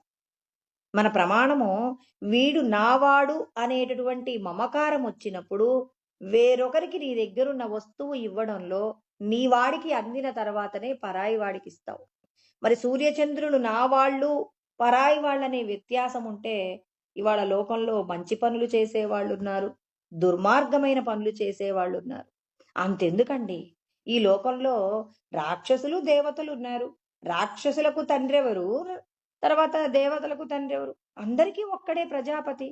చూడండి, పాపము చేసేవారికి, పుణ్యం చేసేవారందరికీ కూడా ఒకే భగవంతుడు ఒకే ఒకే వ్యక్తి తండ్రిగా ఉన్నాడు. కానీ పాపము చేసేవారిని దండించడంలో, తర్వాత పుణ్యం చేసేవారిని మాట వినేటటువంటి వాళ్ళను రక్షించడంలో భగవంతుడేం జేస్తాడు? అవసరమైతే పక్షపాతాన్ని వహించైనా ధర్మానికి పెద్దపీట వేస్తారు. ఒక్క తండ్రే ఇవాళ మనల్ని మనం భగవంతుడి యొక్క సంతానమే అందరూ కూడా. ఇవాళ మన ఇంట్లో ఎవరైనా తప్పు చేసేవాళ్ళుంటే, అయ్యో! తప్పు చేస్తున్నాడని చెప్పేసి వాడిని క్షమించే బదులు, వాడిని దండించి, వాడిని మార్చే ప్రయత్నం ఈశ్వరుడు చేస్తున్నాడు. మనం చెయ్యలేకపోతున్నాం. అదే సంఘటన అర్జునుడి విషయంలో కూడా జరిగింది కదండీ! అర్జునుడి విషయంలో కూడా జరిగి అర్జునుడు ఏం చేశారు? అయ్యో! నా వాళ్ళని చంపనండి అన్నాడు. నా వాళ్ళకి కావాల్సింది రాజ్యమే కదండీ! వాళ్ళకి రాజ్యం ఇచ్చేద్దామంటున్నాడు కానీ, ధర్మరక్షణలో అధర్మంగా ఉన్న వారిని శిక్షించడం, ప్రతి ఒక్కరి యొక్క బాధ్యత అనే జ్ఞానాన్ని విస్మరించడానికి కారణం, నేను, నాది అనే సంకుచిత తత్వం మనలో ఉన్నంత వరకు భగవంతుడికి చేరువమం. ఇవాళ ఇంద్రియాలను నిగ్రహించుకోవడంలో ఎవరైతే వెనకబడతారో, వాళ్ళు మళ్ళీ మళ్ళీ శరీరాలు పొందాలి. భగవంతుడు ఏది తినమంటే దాన్ని తింటూ, దాని మీద అహంకారం, మమకారం లేకుండా ఉంచుకోండి. పరమాత్మ సులభంగా జ్ఞానం బోధిస్తారు. అందుకే ఆయన ఏమంటారు? రాజవిద్య రాజగుహ్యం పవిత్రమిదముత్తమం ప్రత్యక్షావగమం ధర్మ్యం సుసుఖం కర్తుమవ్యం. అసలు బ్రహ్మ విద్య అంటే చాలా సులభమైనది, పవిత్రమైనది, ఆచరించడానికి అనువుగా ఉంటుంది. మీరందరూ బ్రహ్మజ్ఞానం అంటే అదేదో గొప్పది అంటారు. అంటే సత్యం తెలియకపోవడం వల్ల వేరొకరికి దానం చెయ్యాలంటే పిసినారితనం మనకు అడ్డొస్తుంది. నా కుటుంబంలో ఉన్న వారికి పెట్టే ఆహారం, ఇప్పుడు మీ పిల్లవాడికి ఒక 2 చపాతీలు పెట్టారండి. వాడు ఇంకో 2 చపాతీలు తింటానంటే పరమ సంతోషంతో పెడతారు. ఇప్పుడు అదే 2 చపాతీలు పిల్లవాడు 2 తింటే బావుండు. ఆ 2 చపాతీలు మిగిలితే ఆ బయటున్న పక్షులకో, లేకపోతే భూమి మీద ఉన్న పురుగులకో వేసేస్తాను అని ఏ తల్లైనా అనుకుంటుందా అంటే, సత్యం తెలిసిన తల్లి అనుకుంటుంది. అంటే ఆత్మతత్వాన్ని అనుభూతి పొందినప్పుడు ఏమవుతుంది? తన పిల్లలను ఎలా అయితే చూసుకుంటుందో, లోకంలో ఎన్నో నిరాధారంగా, అంటే మనం కొంత పెడితే తిని బ్రతికేటటువంటి ప్రాణులు భూమి మీద అధికంగా ఉన్నాయి. ఆ ప్రాణులకు పెట్టినప్పుడు మన యొక్క శ్రేయస్సు పెరుగుతుందని తెలుసుకున్నటువంటి తల్లి ఏం చేస్తుంది? మిగిలిపోతే ఫ్రిడ్జ్‌లో పెట్టి, లేకపోతే సాయంత్రం పిల్లవాడు తింటాడని దాచిపెట్టి ఆ పదార్థాన్ని ఉపయోగించరు. తన పిల్లలను ఎలా అయితే చూసుకుంటుందో, మరి భగవంతుడు మనకు అప్పజెప్పినటువంటి బాధ్యతను నిర్వర్తించడంలో, భగవంతుడు అప్పజెప్పిన బాధ్యత అంటే మనమేమనుకుంటాం? మన కుటుంబాన్ని చూసుకోవడం మన బాధ్యత అంటాం. అది కేవలం 50%. మరి మిగిలిన 50% అండి? మిగిలిన 50% ఏంటి? ఆకలితో ఉన్న వారి యొక్క కడుపు నింపేటటువంటి ప్రయత్నం ప్రతి జీవుడు చెయ్యాలి. అన్నీ చేయగలుగుతాయా? అందరూ చేస్తారండి. నిజానికి చెప్పాలంటే ఒక చెట్టు చేస్తుంది. మరి పశువులు చేస్తున్నాయి. కానీ మనిషి మాత్రం నేను నా కుటుంబం అనుభవించాక మిగిలిపోతే కొంత పడేద్దాం. ఇప్పుడు చూడండి, అన్నం వండేటప్పుడే కొంచెం ఎక్కువగా వండి వేరే ప్రాణులకు పెట్టాలని వండేవాళ్ళు చాలా తక్కువ మంది ఉంటారు. మిగిలిపోతే ఆ అన్నం మిగిలింది పెట్టేస్తానులేండి అంటారు సంతోషంగా. ఇప్పుడు నేను చెప్పిన మాటలు విన్నప్పుడు కొంతమంది అంటారు, అయ్యో మా ఇంట్లో రోజు కొంచెం అన్నం మిగులుతుందండి, ఆ మిగిలిపోయిన రోజు పెట్టేస్తామంటారు. అలా కాదు, భగవంతుడు ఏమంటారు? యజ్ఞశిష్టాశినస్సంతో ముచ్యంతే సర్వకిల్బిషై. మీరు చేసే కర్మ యజ్ఞంగా మారేలాగా చూసుకోండి. యజ్ఞంలా మారింది అంటే మీరు వండేటప్పుడే కొంత పదార్థం అధికంగా వండి మీ కుటుంబానికే కాకుండా ఇంకా కొన్ని ప్రాణుల కోసం వండి మీరు ఆ ప్రాణులకు పెట్టినప్పుడు మీరు చేసిన కర్మ యజ్ఞమైంది. ఆ యజ్ఞంతో మీరు తెలుసో తెలియకో, ఇప్పుడు తెలుసో తెలియకో అంటే ఇల్లు ఉడుస్తారు, ఎన్ని ప్రాణులు చచ్చిపోతాయి? నేల మీద నడుస్తున్నారు, ఎన్ని ప్రాణులు చచ్చిపోతాయి? ఆహారం వండుతున్నారు, నీళ్లలో ఎన్ని క్రిములు చనిపోతున్నాయి? ఇలా ఎన్నెన్నో చంపినటువంటి పాపము పోవాలంటే నువ్వేం చేయాలి? ఇష్టపూర్వకంగా ఇతరులకు పెట్టాలి. అలా కాకుండా ఏం చేస్తారు? వాళ్ళ కోసమే భుంజతేతే త్వగం పాప పచంత్యాత్మ కారణాత్. నా కుటుంబము అనేటటువంటి ఆ కుటుంబం మీదున్న మమకారం, వాళ్ళతో మీకున్నటువంటి ఆప్యాయత ఏమవుతుందంటే వేరొక ప్రాణికి పెట్టడానికి ఇష్టపడక మీరే అనుభవిస్తే, మీ కుటుంబమే అనుభవిస్తే ఏం తిన్నారు మీరు? పాపం తిన్నారు. లేదండి పరమాన్నం తిన్నాం. పరమాన్నం ఏమైంది? భగవంతుడు పాపం చేశాడు. ఎక్కడ చేశాడు? మీరు లోపలికి పంపించగానే ఆ పరమాత్మ ఏం చేస్తాడు? దాన్ని పాయిజన్‌గా మార్చేశాడు.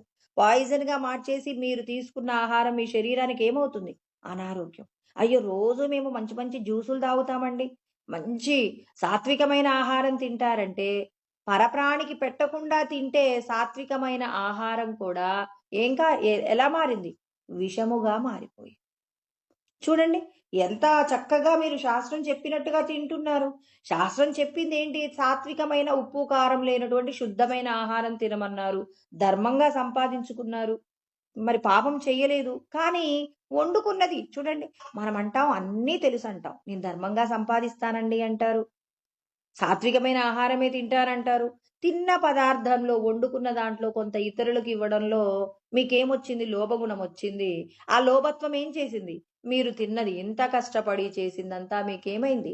విషముగా మారిపోయింది. అంటే భగవంతుడి యొక్క నియమాలు కొన్ని తెలిస్తే సరిపోతుందా? అన్నీ తెలుసుకునే ప్రయత్నం చెయ్యాలి. నువ్వు ఒక ప్రయత్నం చేస్తున్నప్పుడు ఆ భగవంతుడు నీకు అన్ని విషయాలు తెలియజేస్తారు. ఆ తెలియజేసినప్పుడు నీకేమవుతుంది? ఆ భగవత్ తత్వంతో నువ్వు జీవించడానికి కావలసిన విధంగా పరమాత్మ నిన్ను దిద్దుతాడు. అంటే మనం అనుకుంటామండి మిగిలిపోతే ఇతరులకిద్దామనుకునే బదులు, మిగిలేలాగా మనమే వండుదామని నిర్ణయం తీసుకొని, నీ యొక్క శ్రేయస్సు కోసం నువ్వేం చేయాలి? కొంత ఆహారాన్ని, కొంత సంపదను, కొంత నీ యొక్క శక్తిని పరప్రాణి కోసం ఖర్చు పెడితే, పరప్రాణి యొక్క శ్రేయస్సులో నీ శ్రేయస్సుంటుంది. ఇలా పరమాత్మ చెప్తున్నారనమాట. జ్ఞానేనతు తదజ్ఞానం. నేను నా కుటుంబమే అనే భావన నుంచి, నేను ఈ విశాలమైనటువంటి ప్రపంచంలో నేను కూడా భగవంతుడి యొక్క సమిధను అనేటటువంటి జ్ఞానంతో గనక మనముంటే, మనం చేసే ప్రతి కర్మ కూడా మనం 10 మంది యొక్క శ్రేయస్సు కోసం భగవంతుడు చేస్తున్నటువంటి ఈ యజ్ఞగుండంలో మనం కూడా ఒక సమిధలా మారటం అంటే, స్వార్థంతో జీవిస్తే సమిధ కాలేరండి. ఏం కావాలి? స్వార్థాన్ని విడిచిపెట్టి భగవంతుడు చెప్పిన విధంగా ధర్మంతో కూడిన కార్యాచరణ చేస్తూ ఇతరులకు మంచి జరిగేలాగా ఎవరైతే ప్రవర్తిస్తారో అలా ప్రవర్తించినటువంటి వారు ఏమవుతారు? భగవంతుడికి చేరువవుతారు. అంటే జ్ఞానేనతు తదజ్ఞానం. మనకున్న అజ్ఞానము, ఈ దేహమే నేను అన్నప్పుడు స్వార్థంతో అహంకార మమకారాలతో పాపము చేసే అవకాశం ఉంటుంది. ఎవరైతే భగవంతుడి యొక్క జ్ఞానాన్ని తెలుసుకొని వారి యొక్క అహంకార మమకారాలు విడిచిపెట్టి పరమాత్మ మనకు అప్పచెప్పినటువంటి కార్యసాధన కోసం ఎవరైతే కంకణం కట్టుకొని ఆ విధంగా ఎవరైతే బాధ్యతను నిర్వర్తిస్తుంటారో వాళ్ళు ఎలా ప్రకాశిస్తారట? తేషాం ఆదిత్యవజ్ఞానం ప్రకాశయతి తత్పరం. అంటే సూర్యుడి యొక్క శక్తి కూడా మీ లోపట ఉన్నటువంటి ఆత్మశక్తిని మనం గనక ప్రకాశింప చేసుకుంటే సూర్యుడి యొక్క శక్తి కూడా నీ ముందు చిన్నబోతుందట. సూర్యుడి ముందు ఒక మినుగురు పురుగు చీకట్లో చాలా ప్రకాశవంతంగా ఉంటుందండి. అదే సూర్యుడి యొక్క వెలుగులో మినుగురు పురుగు యొక్క ప్రకాశం మనం చూడగలుగుతామా? చూడలేము. దాని యొక్క ప్రకాశం చూడాలంటే చీకట్లోనే చూడాలి. అదేవిధంగా నీ లోపట ఉన్నటువంటి ఆత్మ ప్రకాశాన్ని నువ్వు అనుభూతిలోకి తెచ్చుకోనంత వరకు మనకేమవుతుంది? అబ్బా సూర్యుడు ఎంత గొప్పవాడండి అనుకుంటాం. ఎప్పుడైతే నువ్వు జ్ఞానము చేత నీ మీద ఉన్నటువంటి త్రిగుణాల యొక్క మాయ శక్తిని నువ్వు పోగొట్టుకుంటావో అప్పుడు నీ లోపట ఉన్న ఆత్మశక్తి ఏమవుతుంది? సూర్యుడిలాగా ప్రకాశిస్తుంది. నీ శక్తి ముందు ఏమవుతుంది అనంటే సూర్యుడి యొక్క శక్తి చిన్నబోతుంది. మినుగురు పురుగు సూర్యుడి యొక్క శక్తి అవుతుందండి. చీకట్లో అంటే ఈ దేహమే నేను అనేటటువంటి అజ్ఞానంతో మనం చీకట్లో బతుకుతున్నంత కాలం సూర్యుడు గొప్పగా కనపడతారు. ఎప్పుడైతే ఆత్మజ్ఞానాన్ని అనుభూతిలోకి తెచ్చుకుంటారో ఆ అనుభవంలో సూర్యుడి యొక్క వెలుగు చిన్నదవుతుంది. నత్ర సూర్యో భాతి న చంద్రతారకం నేమా విద్యుతో భాంతం తమేవ భాంతం అనుభాతి సర్వమని ఉపనిషత్తులలో చెప్పబడుతుందండి. అంటే ఇక్కడ సూర్యుడు, చంద్రుడు, తర్వాత విద్యుత్తు, ఇంకా మెరుపులు, అగ్ని ఇవన్నీ కూడా లోపట ఉన్న ఆత్మశక్తి చేతనే ప్రకాశిస్తున్నాయి. కృష్ణ పరమాత్మ దీనికోసం అనేక వివరణలు ఇస్తారు. ఏమంటారు? న తద్భాసయతే సూర్యో న శశాంకో న పావకః యద్గత్వా న నివర్తంతే తద్ధామ పరమం మమ అంటాడు. 15వ అధ్యాయం 6వ శ్లోకంలో అంటారనమాట. సూర్యుడు చంద్రుడు నన్ను ప్రకాశింపచేయలేదు. వాళ్ళు ప్రకాశింపచేయలేనటువంటి గొప్పదైన స్థానము నాది. ఆ స్థానానికి వెళ్ళినటువంటి వాళ్ళు మళ్ళీ తిరిగి ఈ భూలోకానికి రావలసిన అవసరం లేదు.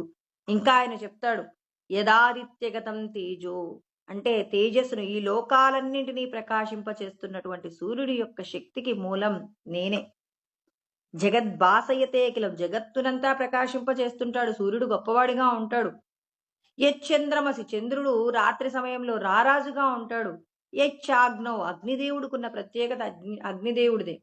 తత్తేజో విద్ధి మామకం ఆ తేజస్సు అంతా కూడా నాదే. నేనిస్తేనే వీళ్ళందరూ ప్రకాశిస్తూ ఉన్నారు. గామావిశ్యచ భూతాని ధారయామ్యహమోజస నేనే భూమి యందు శక్తి రూపంలో నా యొక్క ఓజస్సు చేత నేను వీళ్ళకి శక్తి నింపుతున్నానని 12, 13 శ్లోకాలలో 15వ అధ్యాయంలో చెప్తారనమాట. ఇంకా ఆయన అంటాడనమాట. ఏమంటారు? పుష్ణామి చౌషధి సర్వాహ సోమో భూత్వా రసాత్మక రసస్వరూపుడనై చంద్రుడి యందు ఉండి ఓజస్సులన్నీ మనం ఆహారం తీసుకుంటే ఆ తీసుకున్న పదార్థాల వల్ల మనకు వచ్చేటటువంటి అనారోగ్యాలన్నీ పోగొట్టేటటువంటి ఓషధుల రూపంలో నేను శక్తినిస్తూ పెంచేది ఎవరు అంటే చంద్ర స్వరూపంగా నేనే ఏం చేస్తున్నాను? వీటన్నింటినీ కూడా నేను వీటిని ఏర్పాటు చేస్తున్నాను, మీకు అందిస్తున్నాను అన్నారు. అంటే ఈ శక్తి అంతా భగవంతుడిదే. మనం గనక లోపటున్న ఆత్మశక్తిని తెలుసుకోనంత వరకే మనం సూర్యుడి ముందు మినుగురు పురుగులు. మన యొక్క శక్తి లోకానికి తెలియదు. మనం చీకట్లో ఉన్నంతసేపే సూర్యుడి యొక్క గొప్పతనం తెలుస్తుంది. ఎప్పుడైతే సూర్యుడి యొక్క ప్రకాశము చిన్నబోతుంది అనే భావన ఎవరు పొందగలుగుతారు? బ్రహ్మజ్ఞానాన్ని అనుభవంలోకి తెచ్చుకున్న మరి రమణ మహర్షి, రామకృష్ణ పరమహంస, మరి ఇలాంటి వీళ్ళందరూ కూడా ఏమవుతున్నారు? వాళ్ళు తమలో ఉన్న ప్రకాశాన్ని చూసి సూర్యుడి యొక్క వెలుగును కూడా ఒక సాధారణమైన మినుగురు పురుగుగా చూడగలుగుతారు. ఎందుకంటే మనకు ఆధారం కూడా ఉందండి. ఇవన్నీ నిజమా అంటే భగవద్గీతలోనే చెప్పారు. ఎవరు? సంజయుడు చెప్పాడు. సంజయుడు విశ్వరూప సందర్శనం చేశాడు కదండి. అంటే ఇక్కడ పరమాత్మ ఎందుకు విశ్వరూప సందర్శనం చేశారంటే భగవంతుడి యొక్క శక్తి ఇంత ఉంటుంది అని కేవలం శాస్త్రంలోనే రాశారనుకోండి, మనకి డౌట్ వస్తుంది. ఇంత ప్రయత్నం చేస్తాం, ఇన్ని త్యాగాలు చేస్తాం, ఇదంతా నిజమేనా అని చెప్పేసి మనకి సందేహం కలుగుతుందేమోనని ఈ సందేహ నివృత్తి కోసం మరి అర్జునుడిని నిమిత్తం చేసి లోకానంతటికీ కూడా భగవంతుడి శక్తి జగత్తు ఇంత గొప్పగా ఉంటుందని కొంతమందికి చూపించారు. అంటే పరమాత్మ తనను తాను నిరూపణ చేసుకున్నాడు. ఇప్పుడు నేను ఇంత గొప్పవాడిని అని ఒక పిల్లవాడు వచ్చాడు. దేనిలో గొప్ప అంటే నేను మ్యాథమెటిక్స్ చాలా గొప్పగా చేస్తానండి అంటారు. అక్కడ ఉన్న వాళ్ళందరూ కూడా ఏం చేస్తారు? టెస్టులు పెడతారు. నిజంగా నువ్వు ఇంత గొప్పవాడివా అని అంటే వాడిని ఏం చేస్తారు? రకరకాలైనటువంటి మ్యాథమెటిక్స్ సంబంధించినటువంటి గొప్ప గొప్ప పండితులందరూ వచ్చేసి వాడిని ప్రశ్నిస్తారు. వాడు ప్రతి ప్రశ్నకు సమాధానం చెప్పినప్పుడు వీడు గ్రేట్ అంటారు. అంటే వాడిని వాడు నిరూపణ చేసుకున్నారు. ఇక్కడ కృష్ణ పరమాత్మ కూడా తాను చెప్పిన మాటలన్నీ కూడా మరి ఆయన యొక్క దర్శనాన్ని లోకానికి చూపించి జగత్ అంటే ఇంత గొప్పగా ఉంటుంది అని చెప్పేసి నిరూపణ కూడా పరమాత్మయే చేశారు. అంటే మనమందరము కూడా చేసే పనులకు సంబంధించి నిరూపణ చేసుకోవలసిన అవసరం ఉంది అనే విషయం కూడా ఇక్కడ మనకు అర్థమవుతుంది. అంటే ఇక్కడ భగవంతుడు ప్రతిదీ కూడా ఆయన నిరూపించుకొని మనల్ని కూడా నిరూపించుకోమంటున్నారు. నేను ఇందులో గొప్ప. చాలా మంది ఏం చేస్తారు? సత్యహరిశ్చంద్రుడు ఏం చేశాడు? నేను సత్యం కోసం ఏదైనా చేస్తాను అంటే మరి ఎంతో మంది ఏం చేశారు? విశ్వామిత్రుడు లాంటి వాళ్ళు ఏం చేశారండి? ఆయనకు టెస్టులు పెట్టారు. ఆ టెస్టులలో ఆయన పాస్ అయినప్పుడు మాత్రమే ఈయన చాలా గొప్పవాడని నిరూపించారు. లోకమంతా అంగీకరించిందంటే అనేక పరీక్షల తదనంతరమే సత్యహరిశ్చంద్రుణ్ణి అంగీకరించారు. ఇలా ఒక్కొక్కరు మనకి తెలిసిన మేరకు ఎంతో మంది అండి. శివి చక్రవర్తి లాంటి వాళ్ళు, బలి చక్రవర్తి లాంటి వాళ్ళు, వీళ్ళందరూ కూడా ఎన్నో త్యాగాలు చేశారు. ఎన్నో త్యాగాలు చేసిన తదనంతరమే వీళ్ళందరూ కూడా కీర్తివంతులయ్యారు తప్ప ఏ పరీక్ష లేకుండా కీర్తివంతులైన వాళ్ళు లేరు. అంటే భగవంతుడు తనను తాను నిరూపించుకున్నప్పుడు ప్రతి ఒక్కరిని కూడా నిరూపణ చేసుకోమంటారు. ఇక్కడ సంజయుడు చూసి ఏమన్నారు? దివి సూర్య సహస్రస్య భవేద్ యుగపదుద్దిత యదిబా సదృశీ సా స్యాద్భాసస్తస్య మహాత్మనః. అంటే 1000 సూర్యులు, 1000 అంటే అనంతం అండి. అంటే కోటి సూర్యుల యొక్క వెలుగంతా కూడా ఎవరిలో దర్శనం చేయించారు? కృష్ణ పరమాత్మ చూయించారు. మరి ఈ మాంసనేత్రాలతో చూసారా వీళ్ళందరూ? మనం కూడా చూడవచ్చా అంటే మరి అర్జునుడు అడుగుతారు. మన్యసే యది తచ్చక్యం మయా ద్రష్టుమితి ప్రభో యోగేశ్వర తతో మే త్వం దర్శయాత్మానమవ్యయం అంటారు. అంటే నేను చూడడానికి అర్హత ఉంది అనుకుంటే నాకు చూపించండి అంటే అప్పుడు ఆయన ఏమన్నాడు? మీరు నతుమాం శక్యసే ద్రష్టుం అనేనైవ స్వచక్షుష. ఇదంతా 11వ అధ్యాయంలో అర్జునుడు 4వ శ్లోకంలో ప్రశ్న అడుగుతాడు. 8వ శ్లోకంలో కృష్ణ పరమాత్మ సమాధానం చెప్తాడు. నతుమాం శక్యసే ద్రష్టు, మీరు మీకున్న నేత్రాలతో చూడలేరు. అనేనైవ స్వచక్షుష, అంటే మీ యొక్క నేత్రముల చేత, మాంసపు నేత్రాలతో చూడలేరు. అప్పుడు నేనేం చేస్తాను? దివ్యం దదామితే చక్షు, దివ్యములైనటువంటి నేత్రాలను ఇస్తాను. పశ్యమే యోగమైశ్వరం, అప్పుడు నా యొక్క ఈశ్వరమాయ చూద్దురుగా. అలా సంజయుడుకు కూడా శుద్ధమైనటువంటి హృదయం కలిగిన వారు కాబట్టి అర్జునుడికి ఇవ్వబడినప్పుడే ఇక్కడ సంజయుడికి కూడా ఇవ్వబడుతుందన్నమాట. ఆయన చూస్తాడు. మరి కోటి సూర్యుల యొక్క వెలుగుని మరి కృష్ణ పరమాత్మలో చూశారు. ఇలాంటి దర్శనం ఏ మతంలో ఏ గురువు కూడా ఇలా దర్శనం చేసిన వ్యక్తి లేరు. అంటే ఆ దర్శనాన్ని చూయించిన వాళ్ళు లేరండి.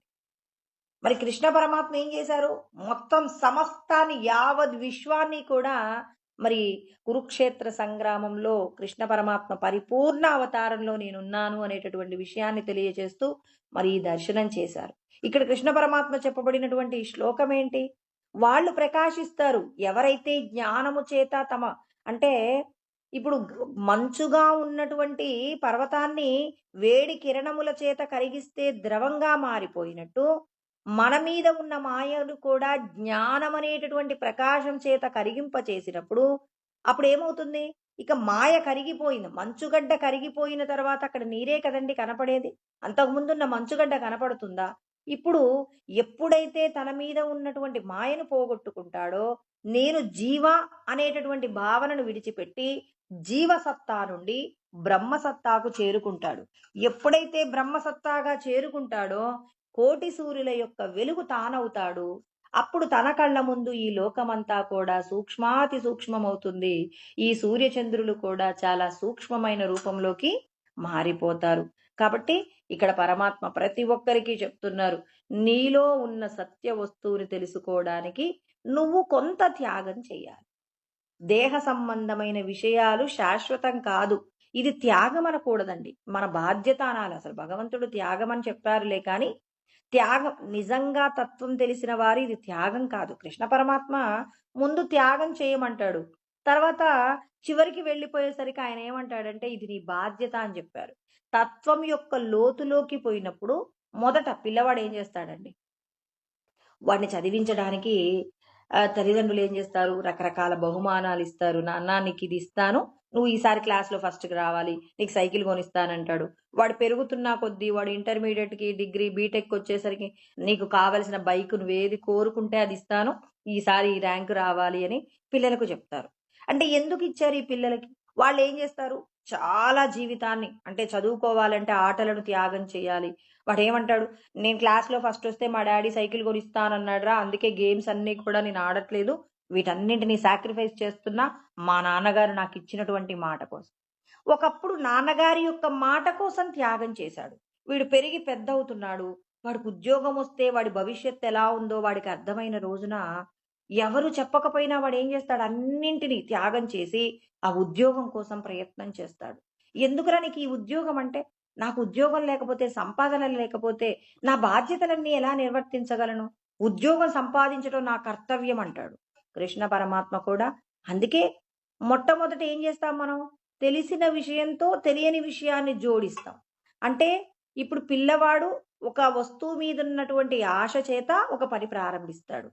ఆ ఆశతో చేసిన పనిలో కొన్ని త్యాగాలు ఉంటాయి. ఆ త్యాగము ఒక రోజున తన కర్తవ్యంగా మారుతుంది. కృష్ణ పరమాత్మ కూడా మనందరికీ మొదట త్యాగం చేయమన్నాడు. నిద్రను త్యాగం చేయమన్నారు. రోజు నిరంతరం పొద్దున్నే బ్రాహ్మీ ముహూర్తంలో నిద్రను త్యాగం చేస్తే భగవంతుడి యొక్క శక్తి నీ లోపటకి ఏమవుతుంది? ప్రవేశిస్తుంది. ఆ శక్తి ప్రవేశించినప్పుడు నువ్వు పరులకు ఉపకారం చేయడానికి అడ్డుగా ఉన్నటువంటి నీ లోపటున్న రజో తమో గుణాల యొక్క శక్తి అణిగిపోతుంది. ఆ అణిగిపోయినప్పుడు నువ్వు పరులకు చేసినటువంటి కర్మ త్యాగము ఏదైతే ఉందో, ఇతరులకు నువ్వు చేసిన మంచి ఏదైతే ఉందో, అది నిన్నేం చేస్తుంది?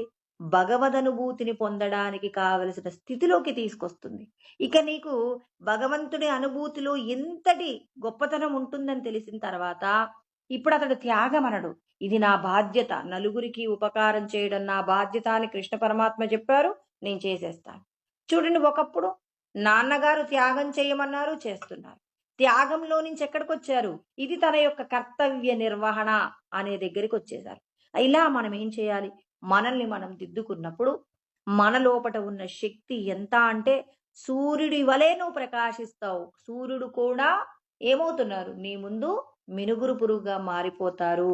అందుకే మీరేం చేస్తారు? మీ యొక్క జ్ఞానము చేత మీరు లోపటున్నటువంటి ఆత్మ యొక్క ప్రకాశాన్ని మీరేం చేయాలి? వెలిగింప చెయ్యాలి అని చెప్పేసి ఇక్కడ మనందరికీ జ్ఞానం యొక్క గొప్పతనం కూడా చెప్పారనమాట. ఇక తర్వాత శ్లోకంలో కృష్ణ పరమాత్మ ఏమంటున్నారు? మరి ఇది రావాలంటే జ్ఞానం బాగుందండి, ఇప్పటి వరకు విన్న విషయాలన్నీ బాగున్నాయి, మరి మేము ఎలా సాధన చేయాలి అన్నప్పుడు పరమాత్మ మనకి మళ్ళీ సలహాలు. భగవంతుడు చూడండి ఎన్ని సలహాలు ఇస్తారు.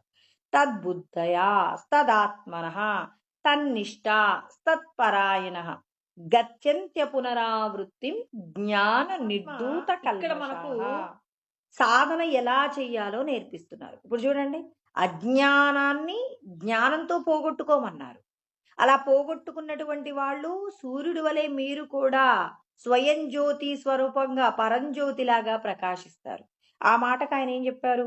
జ్యోతిషామపి తజ్జ్యోతి తమసః పరముచ్యతే అంటారు. అజ్ఞానాన్నంతా పోగొట్టాలి, సూర్యుడు కూడా నీకంటే తక్కువ స్థితిలో ఉన్నాడు అన్నప్పుడు నువ్వు పరంజ్యోతిగా ప్రకాశించాలి. పరంజ్యోతిగా నువ్వు ప్రకాశించినప్పుడు సూర్యచంద్రులు కూడా నీకేం చేస్తారు? నమస్కరిస్తారు. ఇప్పుడు మనం ఆ భగవంతుడి యొక్క శక్తి తెలుసుకోనంత వరకు సూర్యచంద్రులు గొప్పవాళ్ళు అనుకుంటారు. ఎప్పుడైతే ఆ సూర్యచంద్రుల యొక్క శక్తిని కూడా నువ్వే ప్రకాశింపచేస్తావనేటటువంటి ఆ స్మృతిని కనుక నువ్వు ఎప్పుడైతే తీసుకొచ్చుకుంటావో అప్పుడు నీకేం చేస్తారు? మిగిలిన వాళ్ళందరూ సూర్యచంద్రులు అగ్ని అందరూ కూడా నీ దగ్గర నుంచే శక్తి తీసుకుంటారు. కాబట్టి వాళ్ళందరూ నీకు నమస్కరిస్తారు. రావణాసురుడు చూడండి, తన యొక్క భక్తి చేత మెప్పించి ఏం చేశాడు? తంత్రము కుతంత్రము చేత మరి దేవతలందరినీ కూడా ఏం చేసుకున్నాడు? తన వశం చేసుకున్నాడు. సూర్యుడిని నువ్వు ఇప్పుడు కాస్త ఎండ కావాలట, మా ఇంట్లో అప్పడాలు ఎండట్లేదట, అప్పడాలు పెట్టుకున్నారు, వాటి ఎండేంత వరకు కాసేపు నువ్వు ఉండు అంటే ఆయన ఉండాలండి. వాయుదేవుడిని పిలిచి ఇప్పుడు కాస్త చల్లటి గాలి కావాలంటే వాయుదేవుడు పాపం ఏం చేసేవాడట? వాయువుని ప్రసరింప చేసేవాడట. అగ్నిదేవుడు ఇప్పుడు కాసేపు నీ అవసరం ఉందట, కాసేపు ఉండు అంటే ఉండేవాడు. పాపం వాళ్ళందరూ కూడా ఏమైపోయారు? బానిసలైపోయారు. ఎందుకైపోయారు? రావణాసురుడు ఏం చేశాడు? సామధాన వేద దండోపాయాల్లో చివరి దండోపాయం వాడాడు. ఆయన చెప్పినట్టు వినకపోతే అందరినీ నాశనం చేస్తాడు. అంటే ఇక్కడ చూడండి, అజ్ఞానము చేత ఈ భక్తిని కనుక ముక్తి వైపు మరల్చుకున్నట్లయితే ఇక్కడ రావణాసురుడు బలవంతంగా వాళ్ళతో పని చేయించుకోవాల్సిన అవసరం లేదు. ఎప్పుడైతే తనలో ఉన్న భక్తిని జ్ఞానంగా మలుచుకొని యుక్తి చేత పరమాత్మను తెలుసుకొని ఉంటే ఇక్కడ ఎవరినైతే శాసించాలనుకున్నారో శాసించడం మానేసి అవతలి వారు తమ యొక్క కృతజ్ఞతతో తమ బాధ్యతగా రావణాసురుడికి నమస్కారం చేసి ఉండేవాళ్ళు. అంటే మధ్యలో అందుకే అంటారు కదండి, మొదటి నుంచి సంపదలు లేవనుకోండి, మధ్యలో భగవంతుడు కొంత ఐశ్వర్యాన్ని ఇస్తే ఆ ఐశ్వర్యం వచ్చిన వాళ్ళు ఏం చేస్తారంటే అహంకారంతో ప్రవర్తిస్తారు. ఎందుకు అంటే మధ్యలో వచ్చినటువంటి ఏదైతే సంపద ఉందో దాని చేత వాళ్ళు ఏం చేస్తారంటే అందరి మీద పెత్తనం చేసే ప్రయత్నం చేస్తారు. రావణాసురుడు కూడా ఏం చేశాడంటే తనకున్నటువంటి శక్తిని అందరి మీద పెత్తనం చేయడానికి వాడుకున్నాడు. ఆ పెత్తనం ఏమవుతుంది? తన యొక్క పతనానికి హేతువైంది. చెయ్యకూడని పాపకార్యాలన్నీ చేశారు. ఇక్కడ మరి రావణాసురుడు గనక తనకున్న జ్ఞానాన్ని గనక విజ్ఞానంగా మలుచుకొని సత్కార్యాలు, పరులకు ఉపకారంతో కూడిన కార్యాలు చేస్తే తానే బ్రహ్మమై ఉండేవాడు. బ్రహ్మమైనప్పుడు ఈ సకల సృష్టి తనకేమవుతుంది? మోకరిల్లుతుంది. అంటే మనిషికున్న గొప్పతనం వింటున్నప్పుడు ఏమనిపిస్తుందంటే, అబ్బా! నిజంగా ఇదంతా సాధ్యమవుతుందా అంటే, సాధ్యం చేసుకున్న వాళ్ళందరూ మన కళ్ళ ముందు కనపడుతున్నారు గదా! మరి కనపడుతున్నప్పుడు మనం కూడా ఎంతో కొంత ప్రయత్నం, ఆ ప్రయత్నంలో పరమాత్మ ఏమంటున్నారు? నేహాభిక్రమనాశోస్తి ప్రత్యవాయో న విద్యతే అంటారు. మీరు చేసింది ఇక్కడ కొద్దిగానైనా మీకు గొప్పదైన ప్రయోజనం వస్తుంది. మీరేం సందేహించనవసరం లేదు. నిజంగా జరుగుతుందా? నిజంగా అవుతుందా? అని చెప్పి మీకేం సందేహాలు లేవు. ఖచ్చితంగా నమే భక్త ప్రణశ్యతి అని పరమాత్మ ప్రమాణం కూడా చేశారు. నా భక్తులైన వాళ్ళు ఎప్పటికీ నాశనాన్ని పొందరు అంటున్నారు.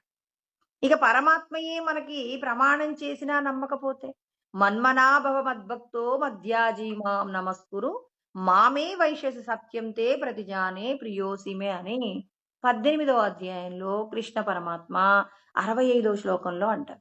నా యందు మీ యొక్క మనస్సును లగ్నం చేయండి, నా భక్తుడిగా ఉండండి, మధ్యాజీ నాకే ఏం చేయండి? మీరు నమస్కరించండి, నన్నే పూజించండి అని చెప్పేసి చెప్తున్నారు. అప్పుడు మీరు ఎక్కడుంటారు? మామే వైశ్యసి, మీరు నాలోకే ప్రవేశిస్తారు. సత్యం, ఇది సత్యం తే, ఇది నేను సత్యమే బోధిస్తున్నాను. ప్రతిజానే ప్రియోసిమే, నేను ప్రమాణం చేస్తున్నా. అంటే భగవంతుడు ప్రమాణం చేస్తే కూడా నమ్మమా? ఒక వ్యక్తి నిజంగా చెప్తున్నాను ఒట్టు అన్నారనుకోండి, ఆయన ఒట్టేశాడు నేను నమ్మొచ్చు అని నమ్ముతాం. మరి సాక్షాత్తు ఈశ్వరుడు ఒట్టేసి చెప్తుంటే మనం ఎందుకు నమ్మట్లేదు? అంటే మనం ఏం చేస్తున్నాం? గురువు చెప్పేటటువంటి శాస్త్రము, ఆ శాస్త్రాన్ని గురువుని సృష్టించినటువంటి పరమాత్మ ఒక ఆయన ఉన్నాడని, ఆయనే మనల్ని నడిపిస్తున్నాడని నమ్మని వాళ్ళందరూ భగవంతుడు చెప్పిన సాధన చెయ్యలేరు. భగవంతుడు నిజంగానే ఈ లోకాలన్నింటికీ సృష్టి స్థితి లయకర్త అని నమ్మిన వాళ్ళు ఎవరైతే ఉంటారో వాళ్ళు భగవంతుడు చెప్పినటువంటి విధంగా వారి యొక్క జీవనాన్ని మలుచుకుంటారు. మొదట్లో కొద్దిగా కష్టంగా ఉంటుంది.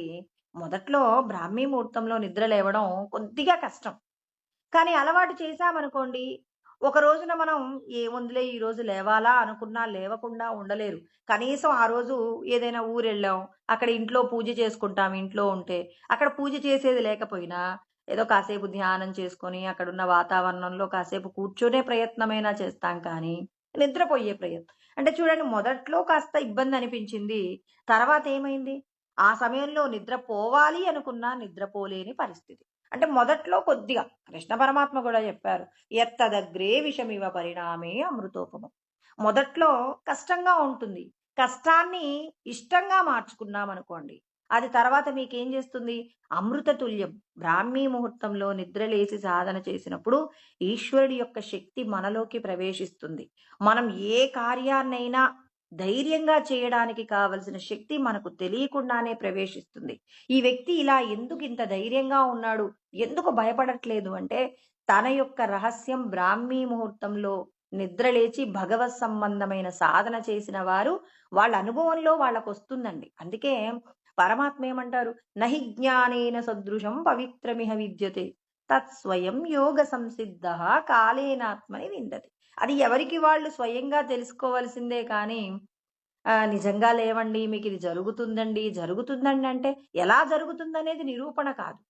ఎవరికి వాళ్ళకు తెలుస్తుందండి. తమ లోపట ఉ వాళ్ళ శరీరానికి సంబంధించినటువంటి మార్పులు వాళ్ళకి ఖచ్చితంగా తెలుస్తుంది. మానసికమైనటువంటి బలం, ధైర్యం మన హృదయంలోకి చేరువవుతుందండి. అందుకే బ్రాహ్మీ ముహూర్తంలో లేచిన వాళ్ళు చూడండి ఏ విధమైన కష్టమొచ్చినా అవతలి వారికి దుర్భేద్యంగా ఉంటుంది. కానీ వాళ్ళు మాత్రం సులభంగా, సునాయాసంగా చేయగలుగుతారు. దాని యొక్క రహస్యం శక్తిని అందుకునే సమయంలో నిద్రపోవడమే మనం చేసే తప్పు. అందుకే ఇక్కడ పరమాత్మ ఏమంటున్నారు? తద్బుద్ధయా, మీ యొక్క బుద్ధిని నా యందు ప్రవేశపెట్టండి. ఎప్పుడూ భగవంతుడి యొక్క శక్తి వల్లే కదా నా బుద్ధి పనిచేస్తుందని, భగవంతుడు చెప్పిన కార్యం చేయడంలో మీ యొక్క బుద్ధి పనిచేయాలి. భగవంతుడి యొక్క భగవంతుడిలో మీ బుద్ధిని ప్రవేశపెట్టండి అంటే మళ్ళీ ఏమనుకుంటారు? భగవంతుడి గురించి నా బుద్ధి ఆలోచిస్తుంది కాదు. భగవంతుడు చెప్పిన మాటను మన బుద్ధి ఆచరించడానికి సిద్ధం కావడాన్ని తద్బుద్ధయా, భగవంతుడి యందు తన యొక్క బుద్ధిని లగ్నం చేయడం అంటే తన యొక్క బుద్ధి దేహ సంబంధమైన విషయాల కోసం కాకుండా ఆత్మానుభూతిని పొందడానికి ఏం చేయాలి? ఈశ్వరుడు ఏదైతే తనకు ప్రీతికరమైన కార్యమని చెప్పారో, పరులకు ఉపకారం చేయడంలో ఎవరి యొక్క బుద్ధి అయితే భగవంతుడు చెప్పిన కార్యానికి నిలబడుతుందో అప్పుడు భగవంతుడిలో అతడు నిలవై ఉన్నట్టు. తద్బుద్ధయస్తదాత్మన, తన మనస్సును భగవంతుడి మీద లగ్నం చేయడం. మనసెప్పుడు భగవత్ సంబంధమైన విషయాల గురించిన ఆలోచనలు చేస్తూ భగవంతుడు చెప్పిన విధంగా కార్యనిర్వహణకు సిద్ధమవటం. తన్నిష్ట, నిష్ట అంటే ఏకాగ్రతతో ఉండాలి. ఈశ్వరుడు చెప్పినటువంటి కార్యం ఎంత కష్టమైనప్పటికీ ఆ కార్యాన్ని చేయడంలో ఎవరైతే నిష్టగా ఉంటారో వాళ్ళు. తత్పరాయణ అంటే భగవంతుడు చెప్పిన మాటలనే నిరంతరం ఏం చేస్తాడు పిల్లవాడు, వాడు చదువుకుంటున్నా, వాడు ఏ పనులు చేస్తున్నా తల్లిదండ్రులు ఏ విషయాలైతే చెప్పారో ఆ విషయాలను గుర్తు పెట్టుకుంటాడు. తరగతి గదిలో ఎవ్వరిని అవమానించకూడదు, ఎవరితో అసభ్యంగా ప్రవర్తించకూడదు. నీవు ఏం చేయాలి? నీ దగ్గర ఉన్నది నలుగురికి షేర్ చేయాలి. ఇలా ఆ పిల్లవాడికి చెప్పిన మాటలు చూడండి. ఆ పిల్లవాడు అందరితో కలిసి ఉంటాడు. కలిసున్న తల్లిదండ్రులు చెప్పిన మాటను గుర్తు పెట్టుకుంటాడు. అవతలివాడు వీడితో అసభ్యంగా ప్రవర్తించినా వీడు ఓర్చుకుంటాడు. అవతలివాడు ఎలా ఉన్నా నువ్వు మాత్రం అలా ఉండకూడదు. పక్క పిల్లవాడు రెండు మాట్లాడకూడని పరుషమైన మాటలు మాట్లాడినా నువ్వు ఆ మాటలను ఓర్చుకో. నువ్వు కూడా వాడిలాగా వాడు మాట్లాడిన మాటలు మాట్లాడకు. నీ గొప్పతనం నీదే, అవతలి వాడి యొక్క గొప్పతనం వాడిదే. వాడి యొక్క చెడ్డతనాన్ని నువ్వు ఎప్పుడు తెచ్చుకోకు అని పిల్లవాడికి 4 మంచి మాటలు చెప్పి పంపించండి. అలా పంపించాలంటే ముందు మనం ఆచరించి ఉండాలండి. ఇంట్లో మనకు నచ్చినట్టుగా మనం ప్రవర్తిస్తూ కనపడ్డ ప్రతి ఒక్కరితో గొడవ పెట్టుకుంటూ అవతలి వాడి గురించి మాట్లాడకూడని విధంగా దుర్భాషలాడుతూ పిల్లవాడిని ఇలా ఉండమంటే వాడే ఉండడు. మీరు మీ ఇంట్లో మీ ప్రవర్తన యందు సత్ప్రవర్తన కలిగి మీ పిల్లవాడికి ఆ మాటలు చెప్తే ఆ పిల్లవాడు కూడా ఏం చేస్తాడు? చక్కగా ఆచరిస్తాడు. ఇక్కడ భగవంతుడు సాక్షాత్తు ఈశ్వరుడు మనకు చెప్తున్నారు. ఏం చెప్తున్నారు? నేను చెప్పిన విధంగా మీ యొక్క మనసు, మీ యొక్క బుద్ధి మరి భగవంతుడు చెప్పిన కార్యంలో ఎవరైతే నిష్టగా ఉంటూ భగవంతుడు చెప్పిన మాటలను ఆచరించడానికి ప్రయత్నం చేస్తారో గత్యంత్య పునరావృత్తిం జ్ఞాన నిర్దూత కల్మషాః. చూడండి, మొదటనేమో సాధన చెప్పాడు, కిందనేమో మనం పొందే ఫలితం చెప్తున్నారు. ముందు మనం భగవంతుల్లో చేరువవ్వాలంటే ఒక పొలం చాలా గొప్పగా పండాలి అంటే ముందు పొలాన్ని శుద్ధి చేయాలి. పొలాన్ని శుద్ధి చేసిన తర్వాత బీజమును వేయాలి, విత్తనాలు వేయాలి. విత్తనాలు వేసిన తర్వాత అది చక్కగా పెరగడానికి మీరు మీ వంతుగా మీరు ఏం చేయాలి? ఏ సమయంలో ఏ ఏ పనులు చేయాలో అన్ని పనులు చేస్తే అప్పుడు మీకేమవుతుంది? ఫలితం మీ దగ్గరకు వచ్చినప్పుడు మీరు సంతోషపడతారు. మీ యొక్క రుణానుబంధం అంతా తీరిపోతుంది. అప్పుడు అంటే పంటలు పండాయి బాగా, పంట అధికంగా వచ్చింది. వచ్చినప్పుడు మనం ఈ దేహ సంబంధమైన పోషణ చేసుకోవడంలో ఎన్నో రకాలైనటువంటి ఆర్థిక పరమైనటువంటి అనారోగ్యాలు, తర్వాత ఇంట్లో రకరకాల శుభ అశుభ కార్యాలకు సంబంధించి చేసినటువంటి రుణం అంతా కూడా ఎప్పుడైతే పంట చేతికొస్తుందో అప్పుడు ఏమవుతుందండి? మన కష్టాలన్నీ తీరిపోతాయి. ఇక మళ్ళీ మనం వేరొకరి దగ్గరికి రుణానికి వెళ్ళనవసరం లేదు. ఈసారి పెట్టుబడి పెట్టుకోవడానికి కూడా మన దగ్గరే కొంత ఆదాయం ఉంటుంది. ఎప్పుడు? ఈ పొలానికి సంబంధించినటువంటి ప్రతి ప్రయత్నము కూడా భగవంతుడు చెప్పిన విధంగా ధర్మంతో కూడి నీ కుటుంబాన్ని పోషించుకోవడంలో, తర్వాత ఆ పొలాన్ని చూసుకోవడంలో కూడా ఎవరైతే మరి భగవంతుడు చెప్పినటువంటి విధంగా జీవిస్తారో అప్పుడు ఆ పొలం ఏమవుతుంది? చక్కగా మీకు ఫలితం ఇస్తుంది. ఇక్కడ కృష్ణ పరమాత్మ మనకు అదే సలహా చెప్తున్నారు. ఏమని చెప్తున్నారు? ఇక్కడ భగవంతుడు మనందరికీ చెప్పేటటువంటి సత్యం జ్ఞాన నిర్దూత కల్మషాః. అంటే పొలంలో విత్తనాలు వేయాలంటే ఆ దానికి సంబంధించినటువంటి కలుపు మొక్కలు తీయడం, పొలాన్ని దున్నడం ఎలా అయితే మరి ప్రథమమైనటువంటి కార్యాన్ని చేస్తారో మనం కూడా యజ్ఞము, దానము, తపస్సు లాంటి కార్యాలను చేసేటప్పుడు ఇతరులకు మేలు చేయడమే కానీ ఫలితాన్ని కోరకుండా మన యొక్క కర్తవ్యం పట్ల ఎవరైతే ఆసక్తితో ఉండి ఫలితాల పట్ల అనాసక్తిగా ఉంటారో, ఇతరులకు అంటే యజ్ఞార్థాత్ కర్మణోన్యత్ర లోకోయం కర్మబంధన అంటారు. కర్మ బంధనం కలిగించేటటువంటి ఫలితాలను కోరకుండా భగవంతుడికి నచ్చినటువంటి కార్యాలు చేస్తూ, ఫలితాలను ఈశ్వరుడికి సమర్పణ చేస్తూ ఎవరైతే కర్మ చేస్తారో, జ్ఞానముతో కూడి కర్మ చేస్తారో, అప్పుడు మన పాపాలన్నీ పోతాయట. పాపాలన్నీ పోయిన తర్వాత భగవంతుడు మనకిచ్చేదేంటట అంటే, ఆయన చెప్తున్నారు, గత్యంత పొందుతామట. దేన్ని పొందుతాం? అప్పు గత్యంత్య పునరావృత్తి. తిరిగి మళ్ళీ భూలోకంలో పుట్టవలసిన అవసరము లేనటువంటి స్థితిలోకి మనం వెళ్ళిపోతాం. అంటే పరమాత్మతో పూర్తిగా లయం అయిపోవడానికి, భగవంతుడు చెప్పిన కార్యం చేయడానికి ప్రతి ఒక్కరూ కూడా సిద్ధమైనప్పుడు, ఎన్ని కష్టాలొచ్చినా ఈశ్వరుడు చెప్పిన జ్ఞానాన్ని ఆచరించడానికి ఎవరైతే తమను తాము సమిధలుగా మార్చుకుంటారో వాళ్ళందరూ యుద్ధంలో, మన దేశం గెలవాలి అంటే ప్రతి ఒక్కరేమవుతారు? ఆ యుద్ధం అనేటటువంటి యజ్ఞంలో వాళ్ళ యొక్క ప్రాణాలు అర్పించడానికి సమిధలవుతారు.